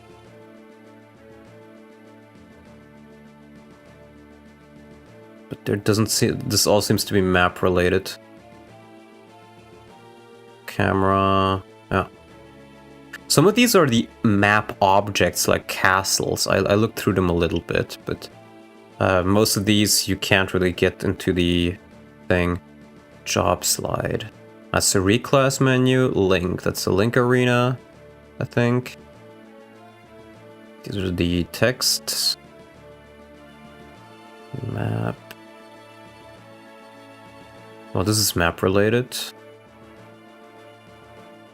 These are save menu, main menu, I think. MM. Name input. Ohashi. This is just an empty file, like a template. These are sound effects again. This is how the map looks. EBG. Something map related as well, I think. This is the unit select menu. Maybe the script. Let me try the script. There might be some Japanese in here.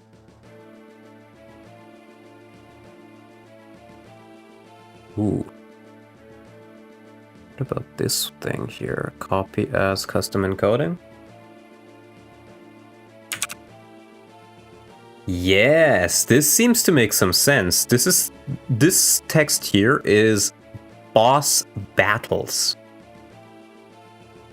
Which seems to be maybe like, if you have this enabled, you will have special boss music or like special boss EXP. And see, then these ones also make sense. We copy these ones. This one, for example, means boss death. And we have GF. GF usually is, like in Intellius, for example, there is GF complete, which is if this is played, it completes the map. GF Maria Minerva conversation. It's like a flag, I think. Global flag. Oh, global flag, yeah. GF, that's what GF is, global flag. So this is the global flag for if you have talked to Maria and recruited her, then you can get Minerva. But this pretty much confirms to me that Shift JFS is the exact encoding we need. So if there is any Japanese text in here, it should be in Shift JS, JIS, which does not seem to be the case.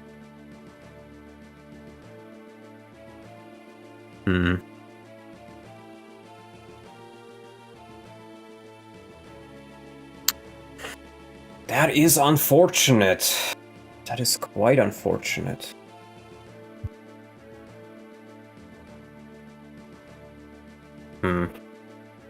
But at least I know Shift JFS seems to be the language that they're going for.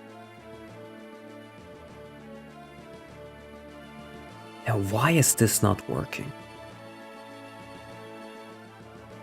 That's what I don't get.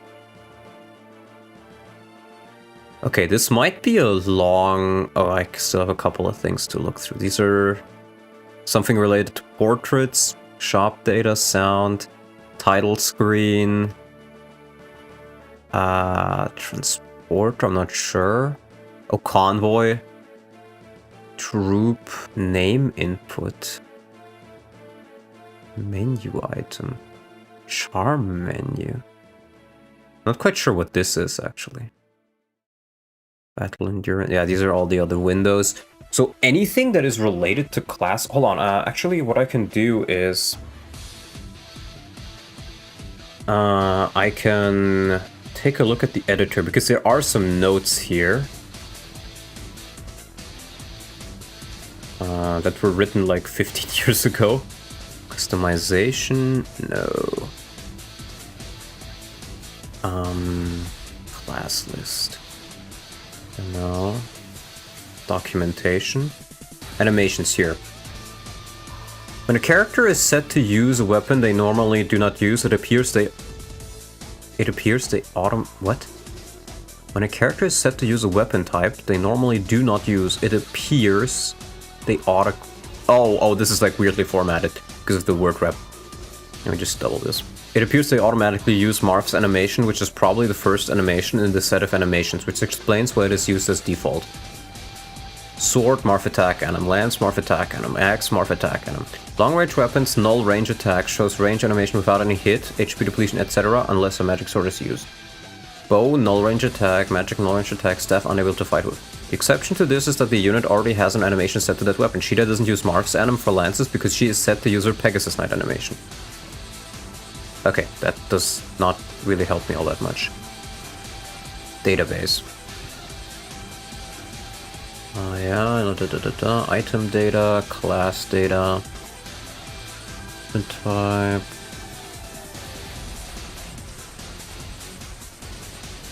Last updated December 23rd, 2008. This document is only 6 years younger than me. Roundabout.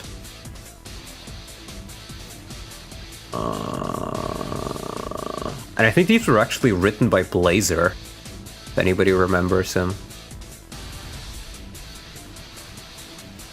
Okay, he tried to write something there but didn't have anything. Graphics editing. Let's check this. Changing battle animations. In order to change the battle animation of a whole class and for individual characters, of course changing the class, not the whole animation, you need to follow these steps. Decompile. B. So B is actually battle animations. But battle animations are not what we're worried about. And battle animations should default. Isn't that the Last Promise guy? Indeed it is. He's not in the Fire Emblem community now, but I remember a couple of years ago I looked on his Twitter, and apparently he's like a fitness dude, like a fitness trainer nowadays, which is pretty cool.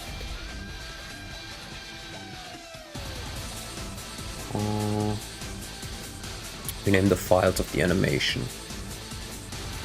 Comes Lord.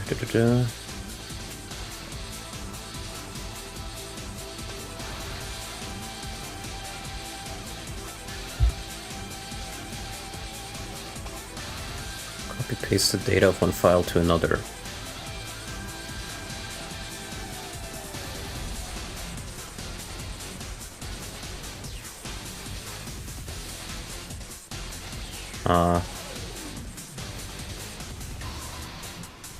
Map sprites. This might be what we want to do. In order to edit the map sprites in the stat sheet of a unit, you need to follow these steps.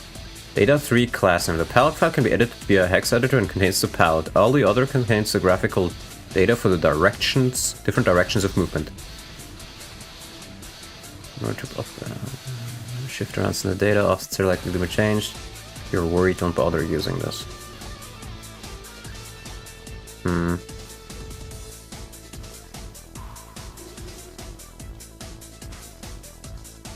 Stat sheet map sprites.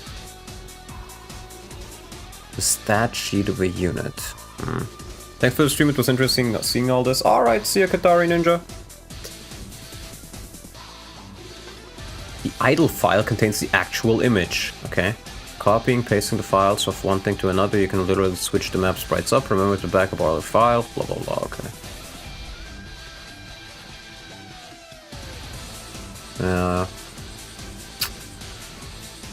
That is annoying.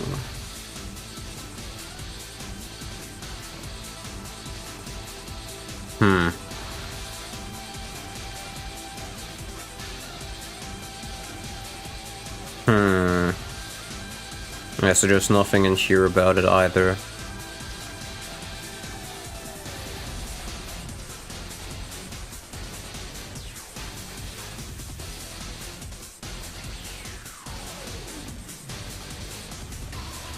Let me check what this is again. So this is the referential pointer, and I'm assuming this is also in the database file. So let's go to this, and then we do relative plus x 20, right? MSJI.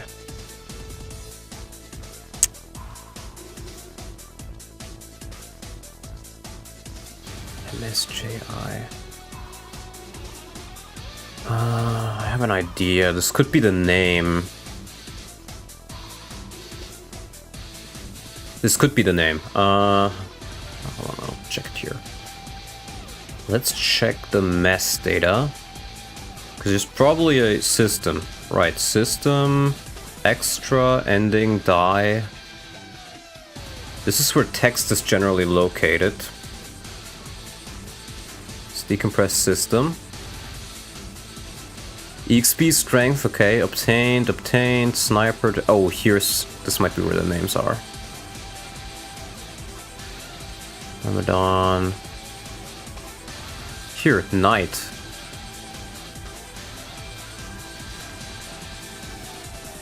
I don't know how it decides this, but this seems to be what it is taking.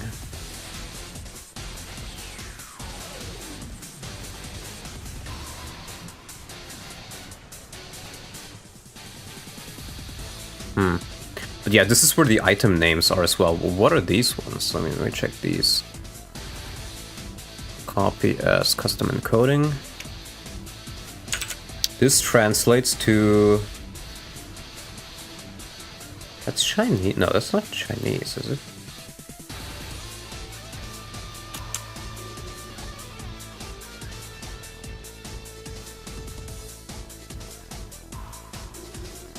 Okay, it doesn't seem to mean anything. It says Koshiki Yabuminato list broomstick and Yari Agi hook. What if I just do one? Yeah, that doesn't really mean anything. Read class, katakana, save the progress, like a bunch of system messages. Tutorial text as well, I think, or like general system text. Tutorial stuff, chapter names, Arena 5, Arena 4, interesting. Prologue, no data, item descriptions. Oh, a bunch of text here again. Let me try this one too.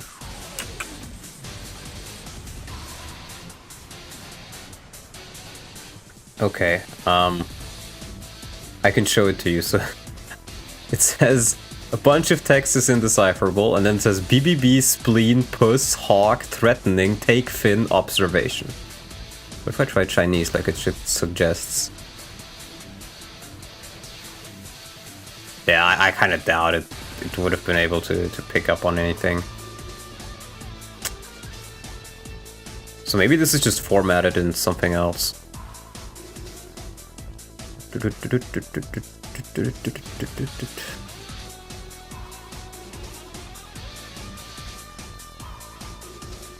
Okay. Oh, this might be reference pointers to the texts. Backup, break error, sound. Oh, here's some file names. Turn, stock, Runia. MG is probably generic name. That's maybe what that is. MIID. Rizor. Klein. What does that mean? Null. H. Wait. MI. Mini icon maybe? Not sure what H would be. MJID. So it seems to be that this thing is in here. So I think what is happening is in the database file, or not in the database file, rather in the unknown referential pointer, it points to text. It points to the text name.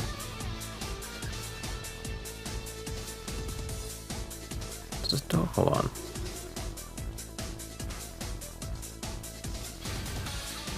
Maybe this is the description? Hold on, here's a few more. Let's translate a couple of these.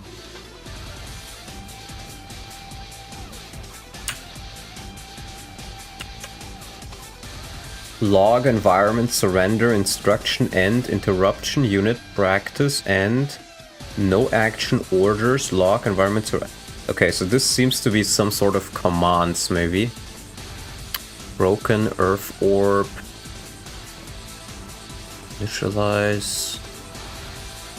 MPID gata.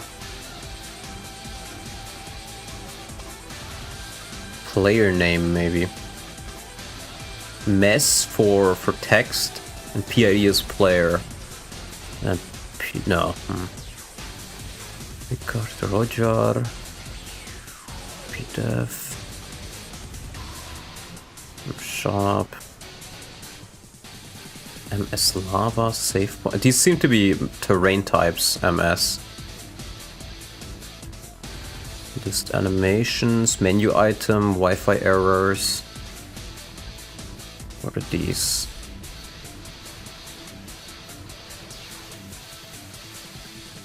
Custom encoding. Record, impersonation, bridge, exchange, attack, command, inventory, staff. So these seem to be commands that you can use on your item. Yeah, decoy, speak, record, secret shop. Let me make some notes of this actually. Bookmark. Let's add bookmark here.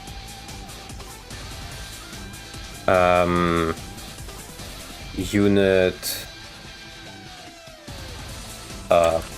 commands, I guess. And I'll just paste the translation here. Yeah, I can just leave it like this for now, so.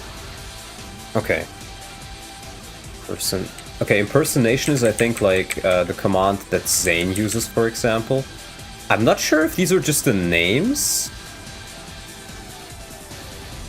Oh, what we can actually check is, let's do attack, for example. The attack command, right? Attack command is... Which one is that? No, let's just do defend, conquer. Conquer is seize, I think. Record. Let's do the second one, impersonation. That should be this one. This is the command that Zane should use. So, in theory, there should be a reference pointer to this point. Which means we want to search for A26E. No results. What about the database file? No, that's wrong. What was it?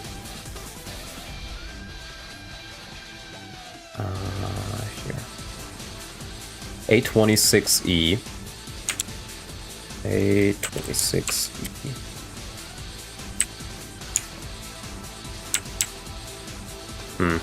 No results here.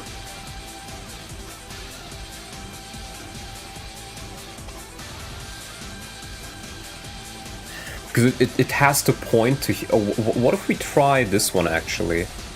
Maybe this is where it actually starts, on the dot? Let's try A26D.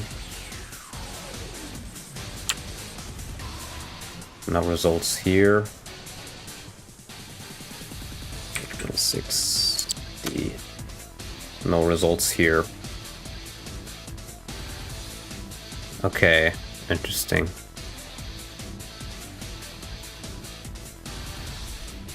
Destroy village, desert. These seem to be terrain types. An S. I wouldn't know what else they could be.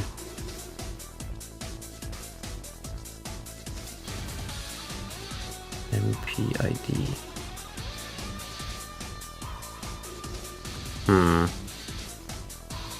Octua, indeed.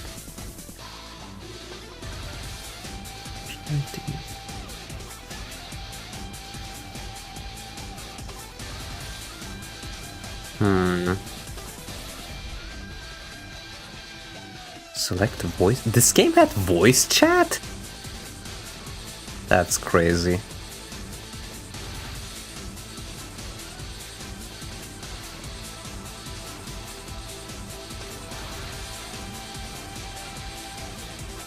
Let's look for night again.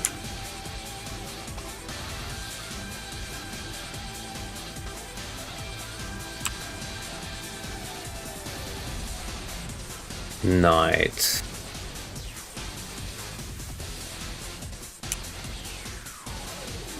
Black Knight. Oh, Grunya Black, those are the generic names.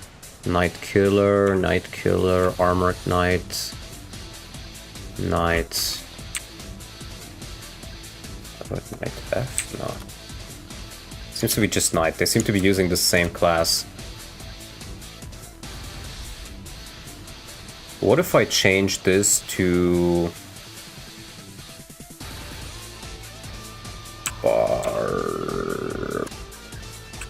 Barbar?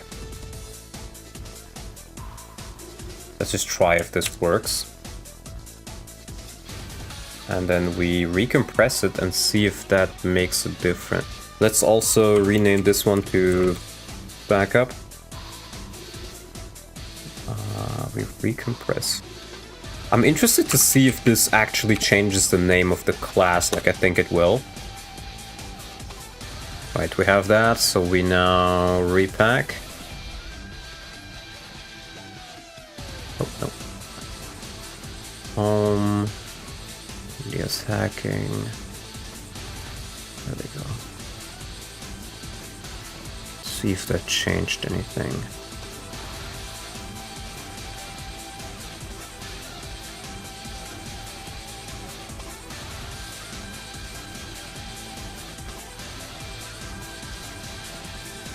No, it's still called night. So that is not what makes the difference, it seems.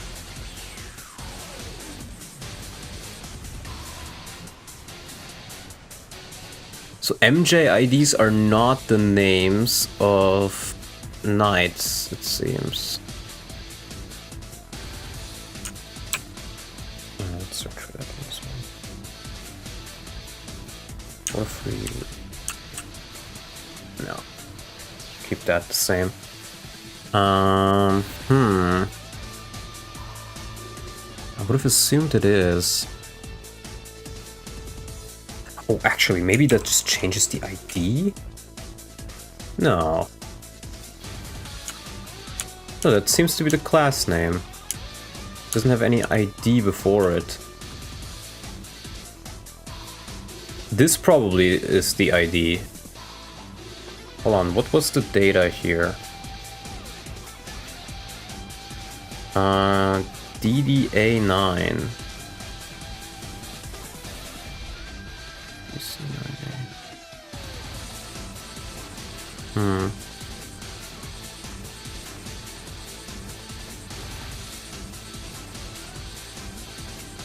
Hmm.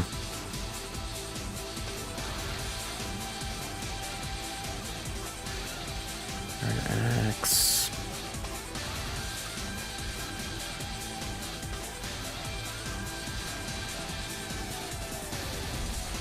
Chapter names. There are class names up here. Let's guide, reclass. And students, these are weapon names. Character names. Mating. Ruffian.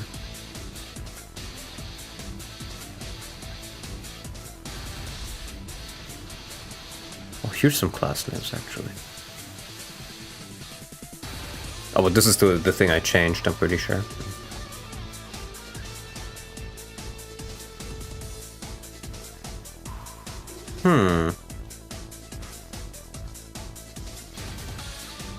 We do have a Dark Mage here. What happens if I change Dark Mage?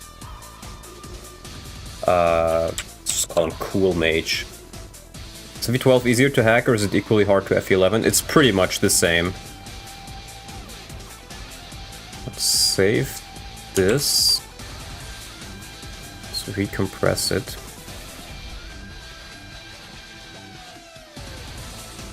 You can do like basic things, but the reason why I'm looking into like the hex stuff here is I'm trying to see if I can get some of the FE12 animations in here.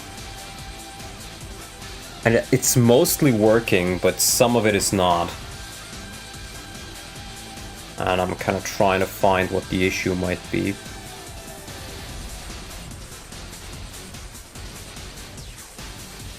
And I'm hoping I can fix it. Place it. OBS. We check it again.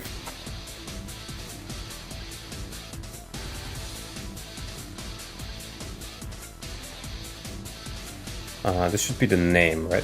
Yeah, so those are definitely the class names. So I can definitely change those. But I don't get why he's still called Knight then. Because if I'm able to change this... Like, these are definitely the names then.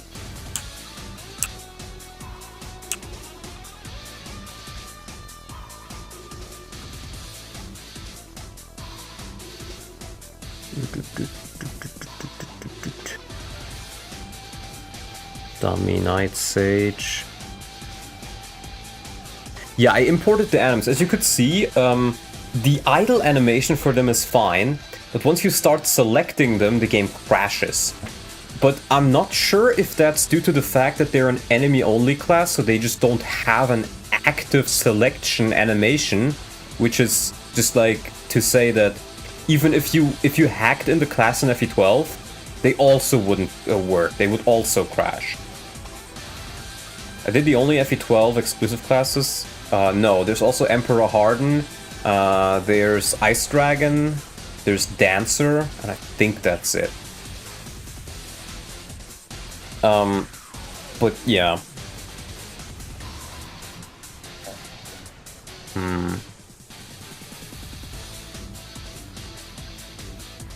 There's someone who imported FE12 graphics to FE11. Yeah, I heard about that, but I think it was more so the palettes than the actual animations. Let me check that though. FE12 animation. Quite sure what it was called. Was it the full content patch? Yeah, graphical updates.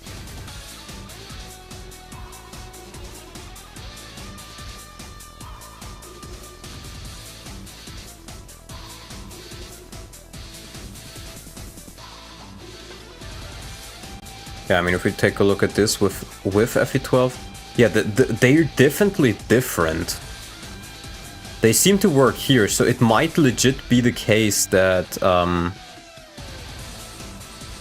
they don't work just because the Barbarian doesn't work. I don't even notice a difference if I tell the truth. These just look exactly the same, so I'm not sure what the...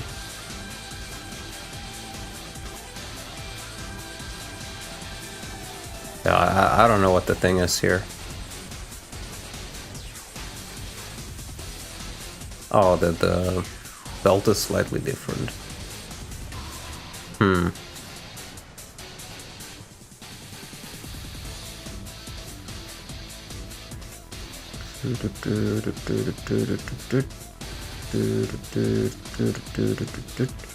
Knight has the FE12 idle. It's not Knight, I'm just using the dismounted Knight class slot. But it is a Barbarian. The files are for Barbarians. And like, I mean, I can show it to you again so you see what I mean.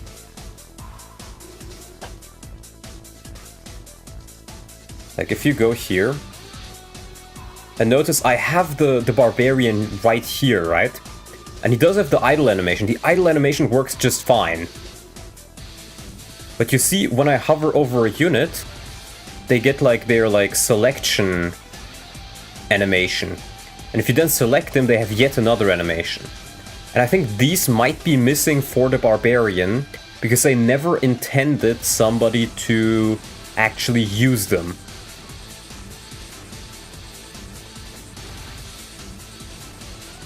Which gives me the idea, actually.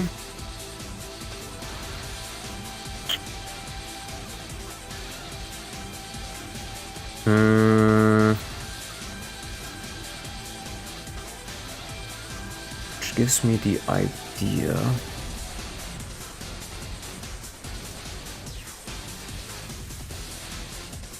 Oh, it might be these things, actually. 3? Might be 3 that I'm looking at.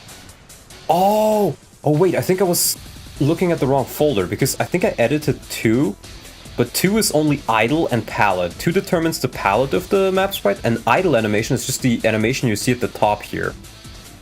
Because this one never changes, this is always the idle one.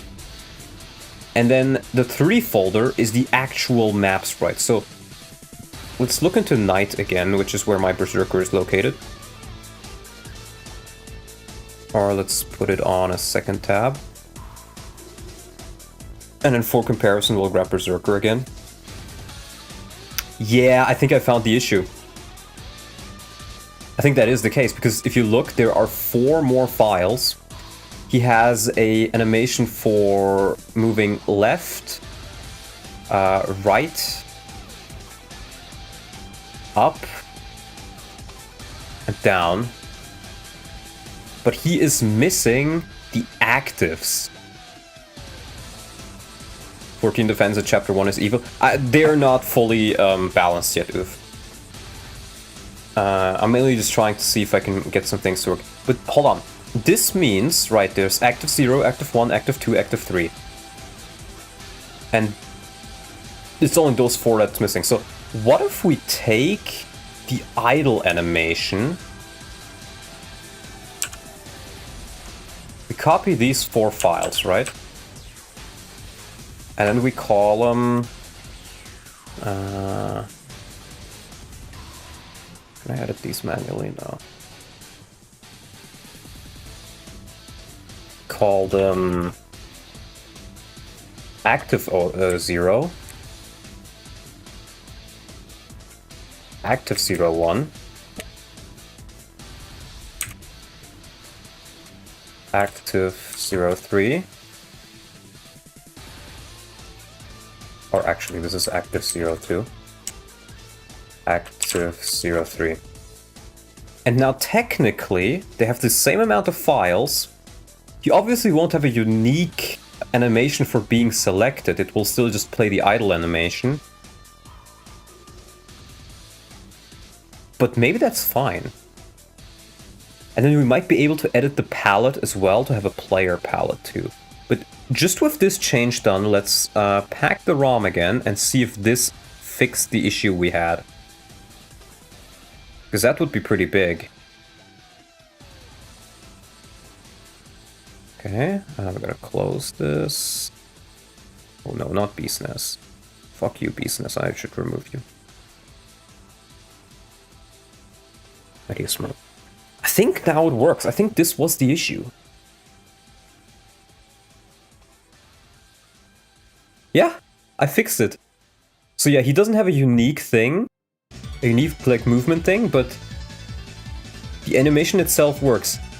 And yeah, what I could also do is I could use the moving down animation, like this one, whenever you hover over him, as the active one instead of the idle. Or I think I just keep this for now. But yeah, this works. This works. So now, that's great. That's really good. That's perfect.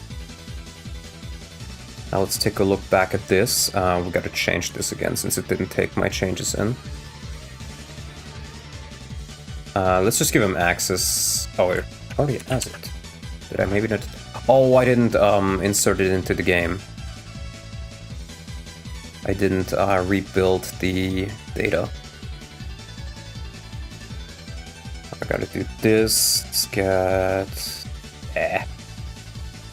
Make it smaller again. Let's compress this. Here we go. Database. Now we have to repack it once more. And then we'll see if the battle animations work too. NDS hacking. Okay. Let's try it.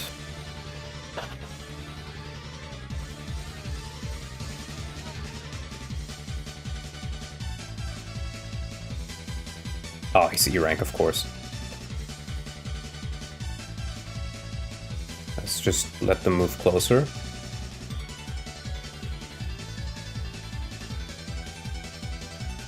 Because this is the soldier, but he's already in vanilla. But you get two playable ones, I think I decided on.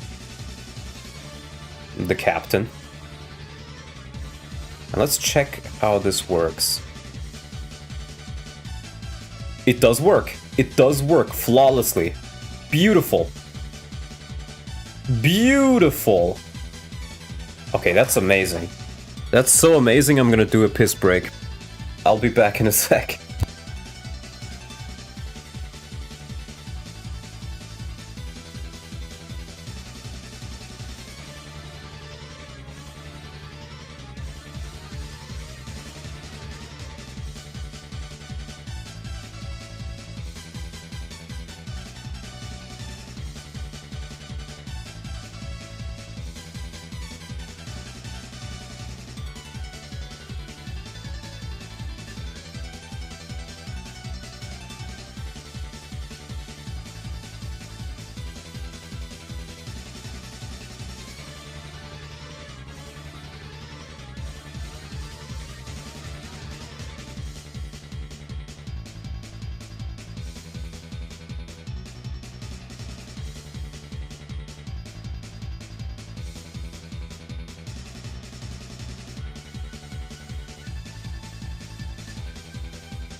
Alright, I'm back. Okay, but this is great. This means I can actually add all the classes I want to add by just using the data that is available. And I think I might also be able to just add stuff to the end of the database file, unless it specifies how long the file is. But even then I might be able to change that too. But yeah, so I can import animations. I'm not sure if this will be an enemy class too. I would kind of like this to have a blue palette, honestly. But it's only really here for a player class for the most part.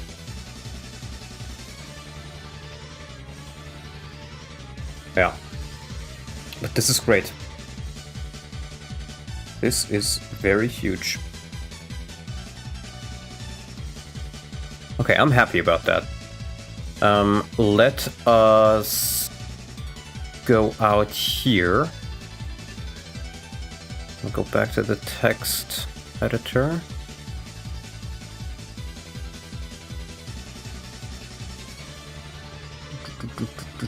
Here, class list.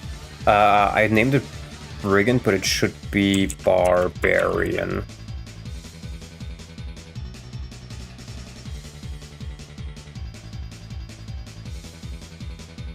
Yeah.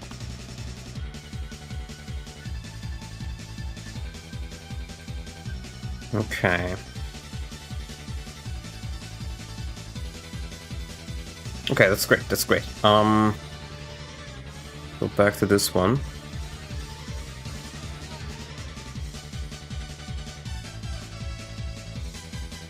And what do we do next? Let's check my dog. So we can definitely do this one now. Yeah. Let's just add Navarre then. And let's call it... Or not Navarre, but the Navarre replacement, rather. I think that's the only one I have, though. No, here, Ruffy. Barbarian.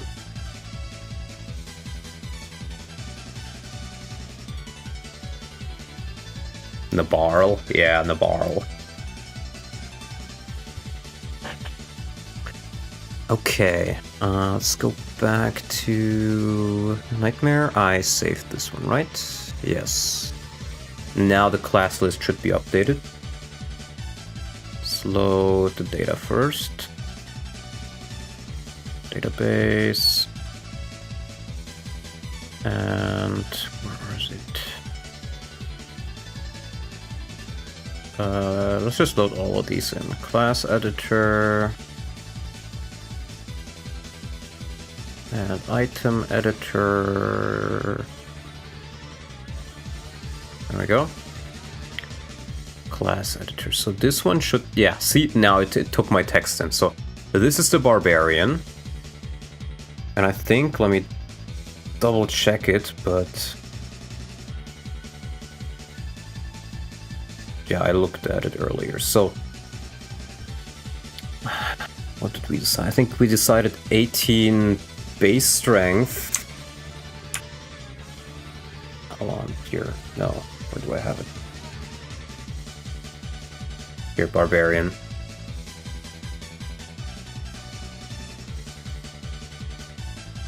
We decided we keep the HP, we do 7 base strength, 0 base magic, 0 base skill, 8 base speed, 0 luck, and I think we picked... It says 4 here. I guess we can do 4 actually, because... No, fighter has 3 actually, so no. We do 1. And for the groves... I think I just picked what it says in New Mystery. Oh, those are max stats here, class groves. 70... Oop, not 710. 70... 40... 0... 15... 20... 0... 0... 0... The enemy growths don't really matter. And for max stats, I think we decided 30 strength, 20 magic, 21 skill, plus 28, let me do 29 speed actually. Max luck can be 30. I think defense we set 21. Resistance 30. Let's do 30 max speed, actually. They will probably not reach it anyways, but we might as well. The caps in this game are actually quite big. Most people don't reach them. And it would differentiate them a little bit more from Berserker. Movement type Berserker. I think we can keep the 7 movements since they can't promote. Usage normal, no reclass.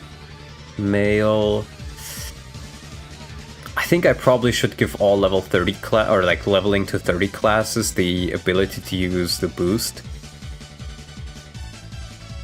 Or boosted EXP gains. I don't think that's a bad idea. Oh, that's what we'll do. And with that, it should work.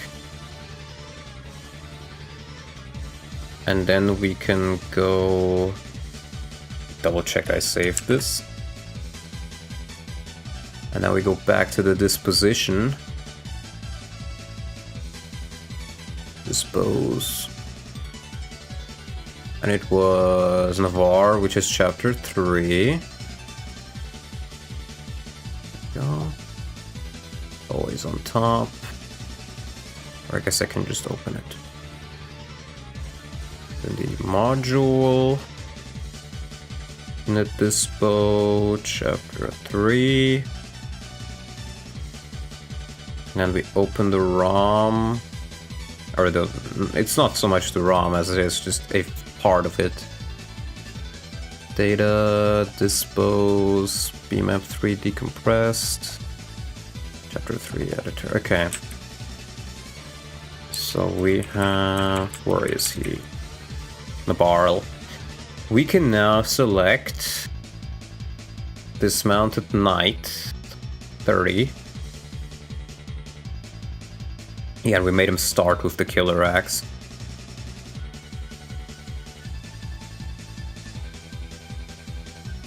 And I think I will actually make it... actually, I'm not sure of how this works, item droppable. I'm not sure if this... Because there's a couple of recruitables which drop their items when killed. But I'm not sure if this resets just by itself. Or if it resets to not be droppable after recruitment via an event. So I kind of don't want to mess with it. So I'll just not make it that for now. Okay, but then we have this one going as well.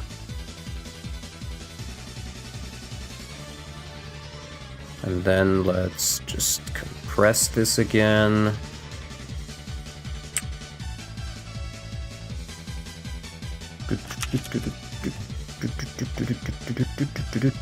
Okay, so now the BMap is good. Now let's go back to the database file to edit his stats there, and then I guess we can just, with what we have right now,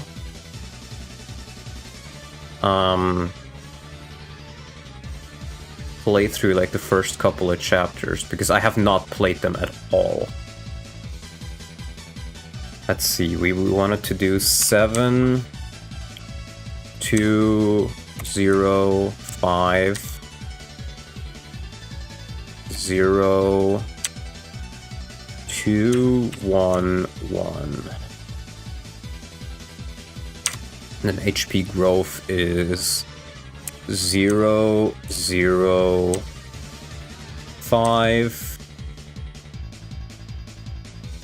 0, 15, 20, 40, 10. So he'll be a tanky barbarian, actually. Yeah, the idea was he kind of is like Lot, and this is Baphis. We'll take a look at Baphis. He has brown hair, I think, but he has like a purple-ish cape, and I think I'll pick his hair color based on that. So we'll check the ID. Purple is 5. Let's do 5. I think that's it for him, right? Yeah. Okay, so we have this.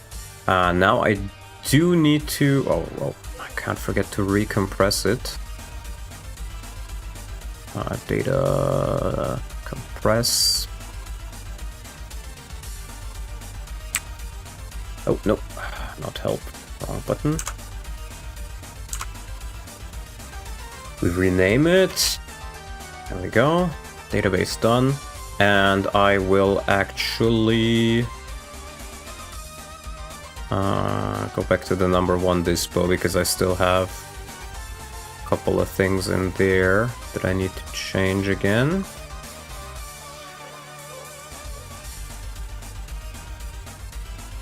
At dispo, chapter 1.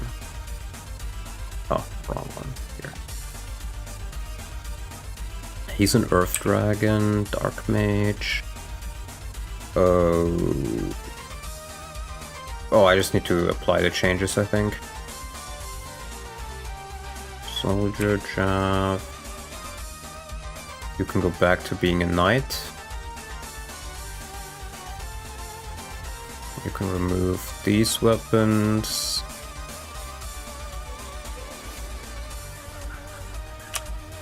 Edit. No. Okay.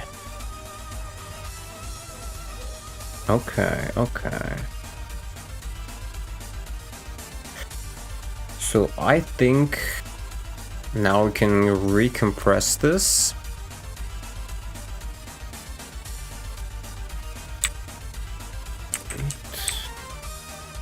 And then we repack it and we just try it out. I haven't changed the enemies at all yet. So I'm curious just how overpowered it will be. Packer.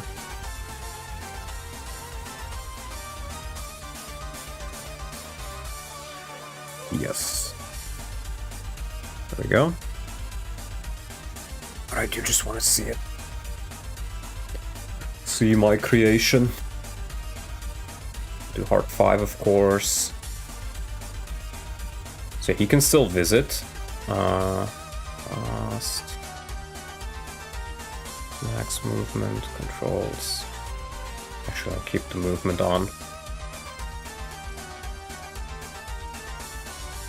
Those events are the same, so the names are unchanged there. This should be Clarisse or Klein. This should be Eibel. And I think these ones do work. Yeah, you have Micallus as your Jagan. Oof, I hope you appreciate this. I think he's stronger than Jagan for sure. But his growth rates are not particularly good either. I guess he's more like an Oifi. His thing is that he has huge HP. But again, these are all subject to change. The hair colors seem to work as well. Yeah, the way I changed Imhulu is it no longer nullifies all damage. It's just a very strong tome right now. 18 might. It's the strongest tome in the game, I think, but only 18 uses as well. And 4 weight. So this will leave you open for attacks. And then I think we can just kind of see how oh my god, Micallus is all... Yeah, Micallus is probably too strong. Micallus is probably too strong.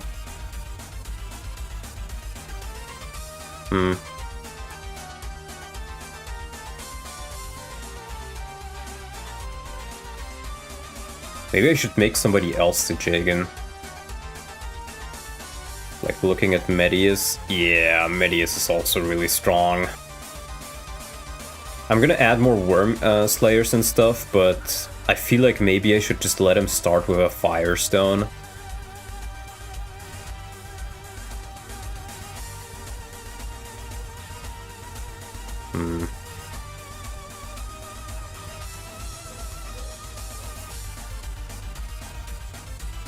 Oh, blonde?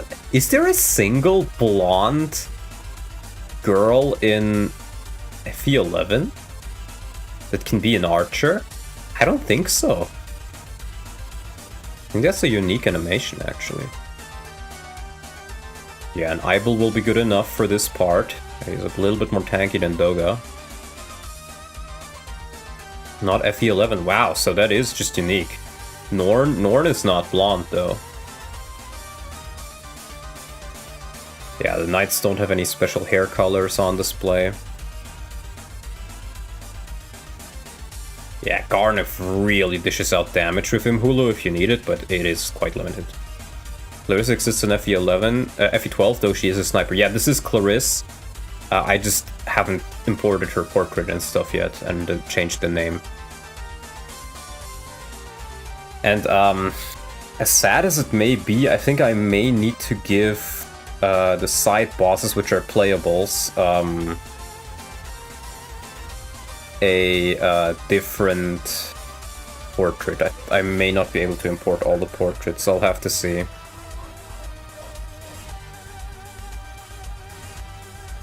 But yeah, we can just put like him right here.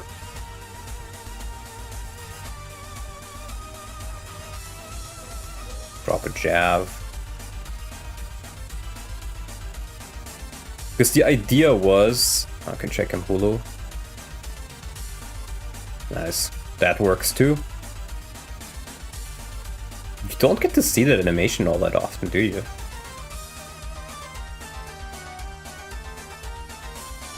I think I'll also give the soldier some better EXP gains. Yeah, Mikal is just too strong for this. Yeah, Garnef's base bulk is pretty good, but I think his growth and the stats are absolutely awful. And I think these guys are actually weaker than the Chapter 2 guys by a lot as well. Yeah, these guys definitely can be stronger. Though I do feel like I will probably just give Medeus Fire Dragons. Firestone, rather. Because the Earthstone, like, even if I buff these guys, it's infinite use, it's gonna be quite powerful. And then maybe I can just make Firestones buyable or something somewhere in the armory. I think I can probably figure out how to do that.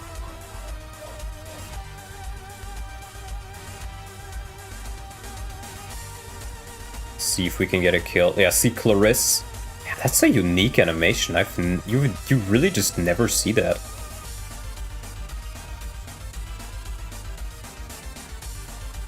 Yeah, his hit rates with the Earthstone are awful though.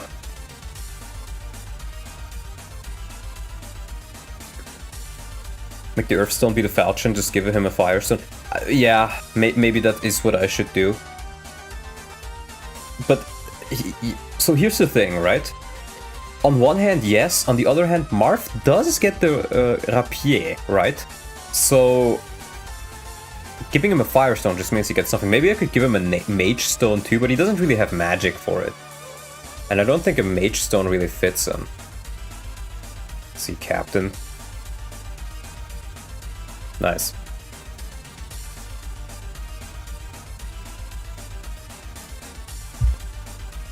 My coffee has grown cold.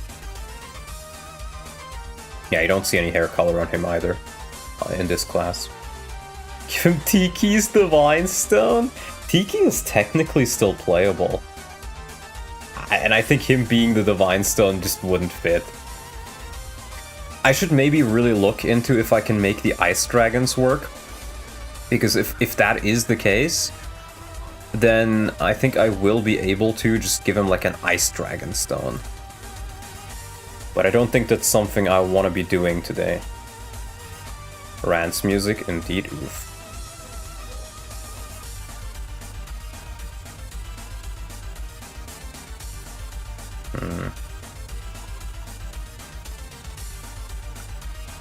Because here's the thing with the names that I'm thinking of now. If I can find a way to use, to reuse space inside the name, the files that give names, then I can have space for new character names, and I don't have to replace them.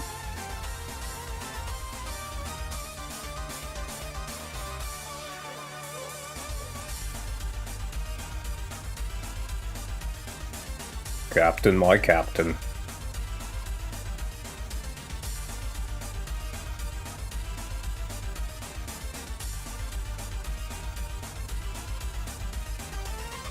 But at least I can draw a circle. Well, oof. Can you though? I don't know, man. Your circle drawing techniques are not up game, you know? They're not the best.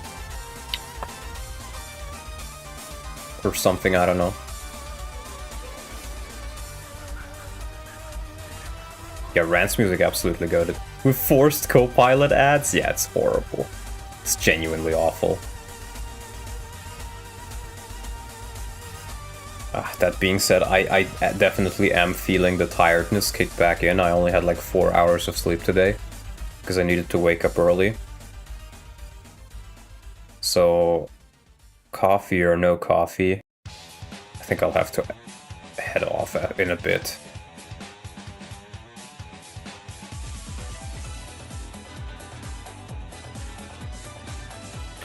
Let's just try to get to the second map. I also didn't make Medeus Groves particularly good. I'm literally going to sleep on time and sleeping 8 hours, and I always wake up awful. Try sleeping on the floor. Genuinely, oof. One thing I noticed is, after sleeping on the floor, the sleep itself is not very nice, but afterwards, or like a hard surface, afterwards you feel really refreshed. I shit you not, man. It sounds crazy, but it did work for me.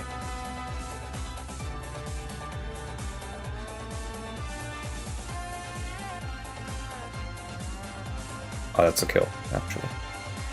I wanted to give the kill to Captain, my Captain. Oh, Captain, my Captain.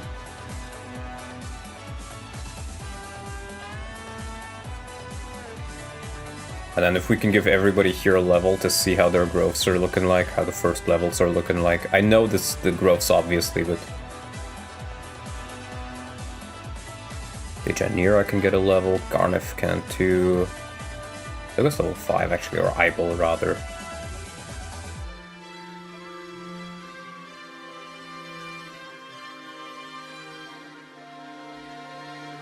Strength. Phenomenal. This is one of those bosses that just has negative HP growth or something for some reason. But he does have res.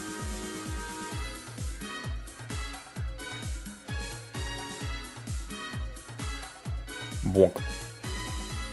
Let's get a kill to... Do you do enough? No. With this you do, though. This downloadable looks cool. It's, I'm literally testing, like, I've done the characters on the first 3 chapters, and that's it. This is not in a playable state yet, but it will be downloadable when I finish it. Oh. Yeah, Captain is, as you can see, all his stats are 5, and his HP is 5 times 5. I think I gave this guy like 40% growths or 50% growths across the board. So he's one of the few characters who actually has a res growth. Why is Medeus there? Because this is Medeus Mode. The entire thing is, it's FE11, but instead of playing as Marth, you play as Medeus and the bosses. But it's still in development, and I literally have to figure out how things work as I go along. Like, this will be Claris, I just haven't done the portrait and the name change yet. Or Klein is what some of the translations call her. Oh wow, that's really good. Her base defense is really high, but her defense growth is actually quite low. You get Garnef 2 as your Shida replacement. It's hard 5, it's hard 5. It will be designed around hard 5. But again, the balance is just not there yet.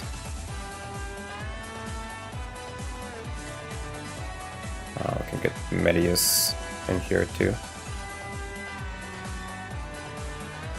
Yeah, Medeus, yeah, I think I'm gonna have to change that Earthstone. Oh, and I can also show you. This is Vol'jin. He will be your wrist replacement.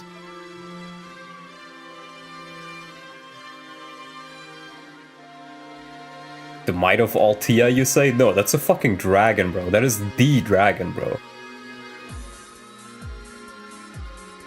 can just see this.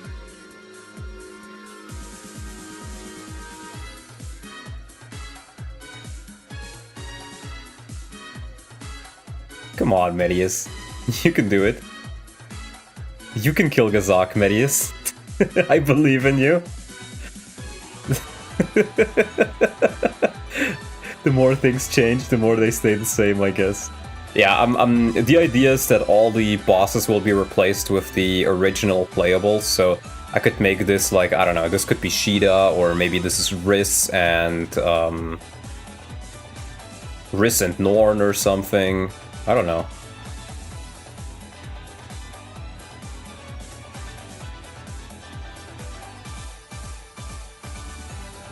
I think I have it noted down somewhere which ones I wanted to use. See if we can maybe fish for a crit. Or just use Hulu a bunch. Okay, interestingly enough, in Shadow Dragon, missing with magic doesn't take away uses from you. But I will definitely be nerfing these bosses, because the first bosses of Shadow Dragon are genuinely awful on Hard 5.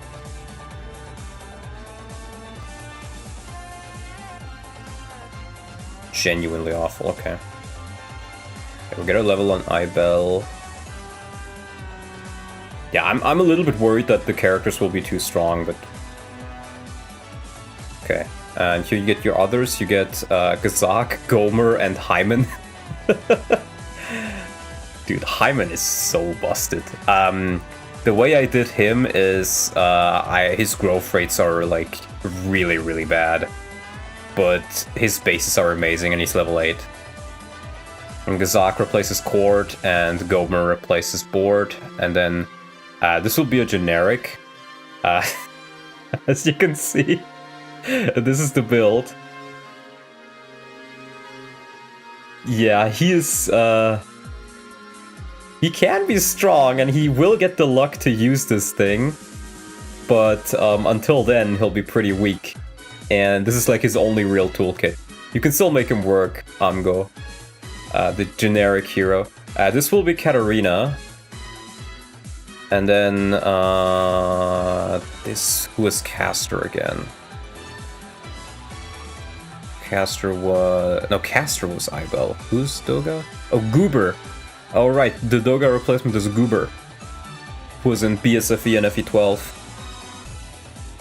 This document is in the description. I'm gonna boost! Please do not bust. Okay. Okay, that's nice. I think I will probably call it a day here though. 3 hours, it's a short little stream, but it was very spontaneous and I just needed to get away from the tiredness. Or, you know, use my burst of energy while I have it. I think I'll leave it off here. I will be giving updates to this every now and again on the game dev server, so if you're interested in that, just take a look there. And if you want to take a look at the design document, it's in the description. You can check like planned unit replacements, planned items, new classes, character builds, who replaces who, ideas, stuff like that. So I will be updating that as I continue development. The entire idea with this was that I'm going to be using it as kind of a break from modding Tellius, and I'm going to try to make the first real Shadow Dragon hack. There's been a couple, but essentially all of them were just like slight rebalances, if at all. I think there's like 1 or 2 of them. Or stuff like your characters are stronger, they have slightly different animations, but there's nothing that has like new characters in there really. So in that case, it will be the first hack that really does that. And my goal was that I can maybe finish this in 1 or 2 months. Which may be a bit ambitious, but we'll see. I think I'll leave it at we'll see. That being said, I'd like to... I think you should work for Manx for the next CMU. CMZ, choose my Zevs? No, never. I think I will call it a day here though. So, For those that do care, let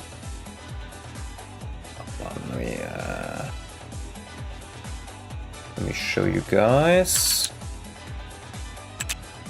Tomorrow, Big D, where are you?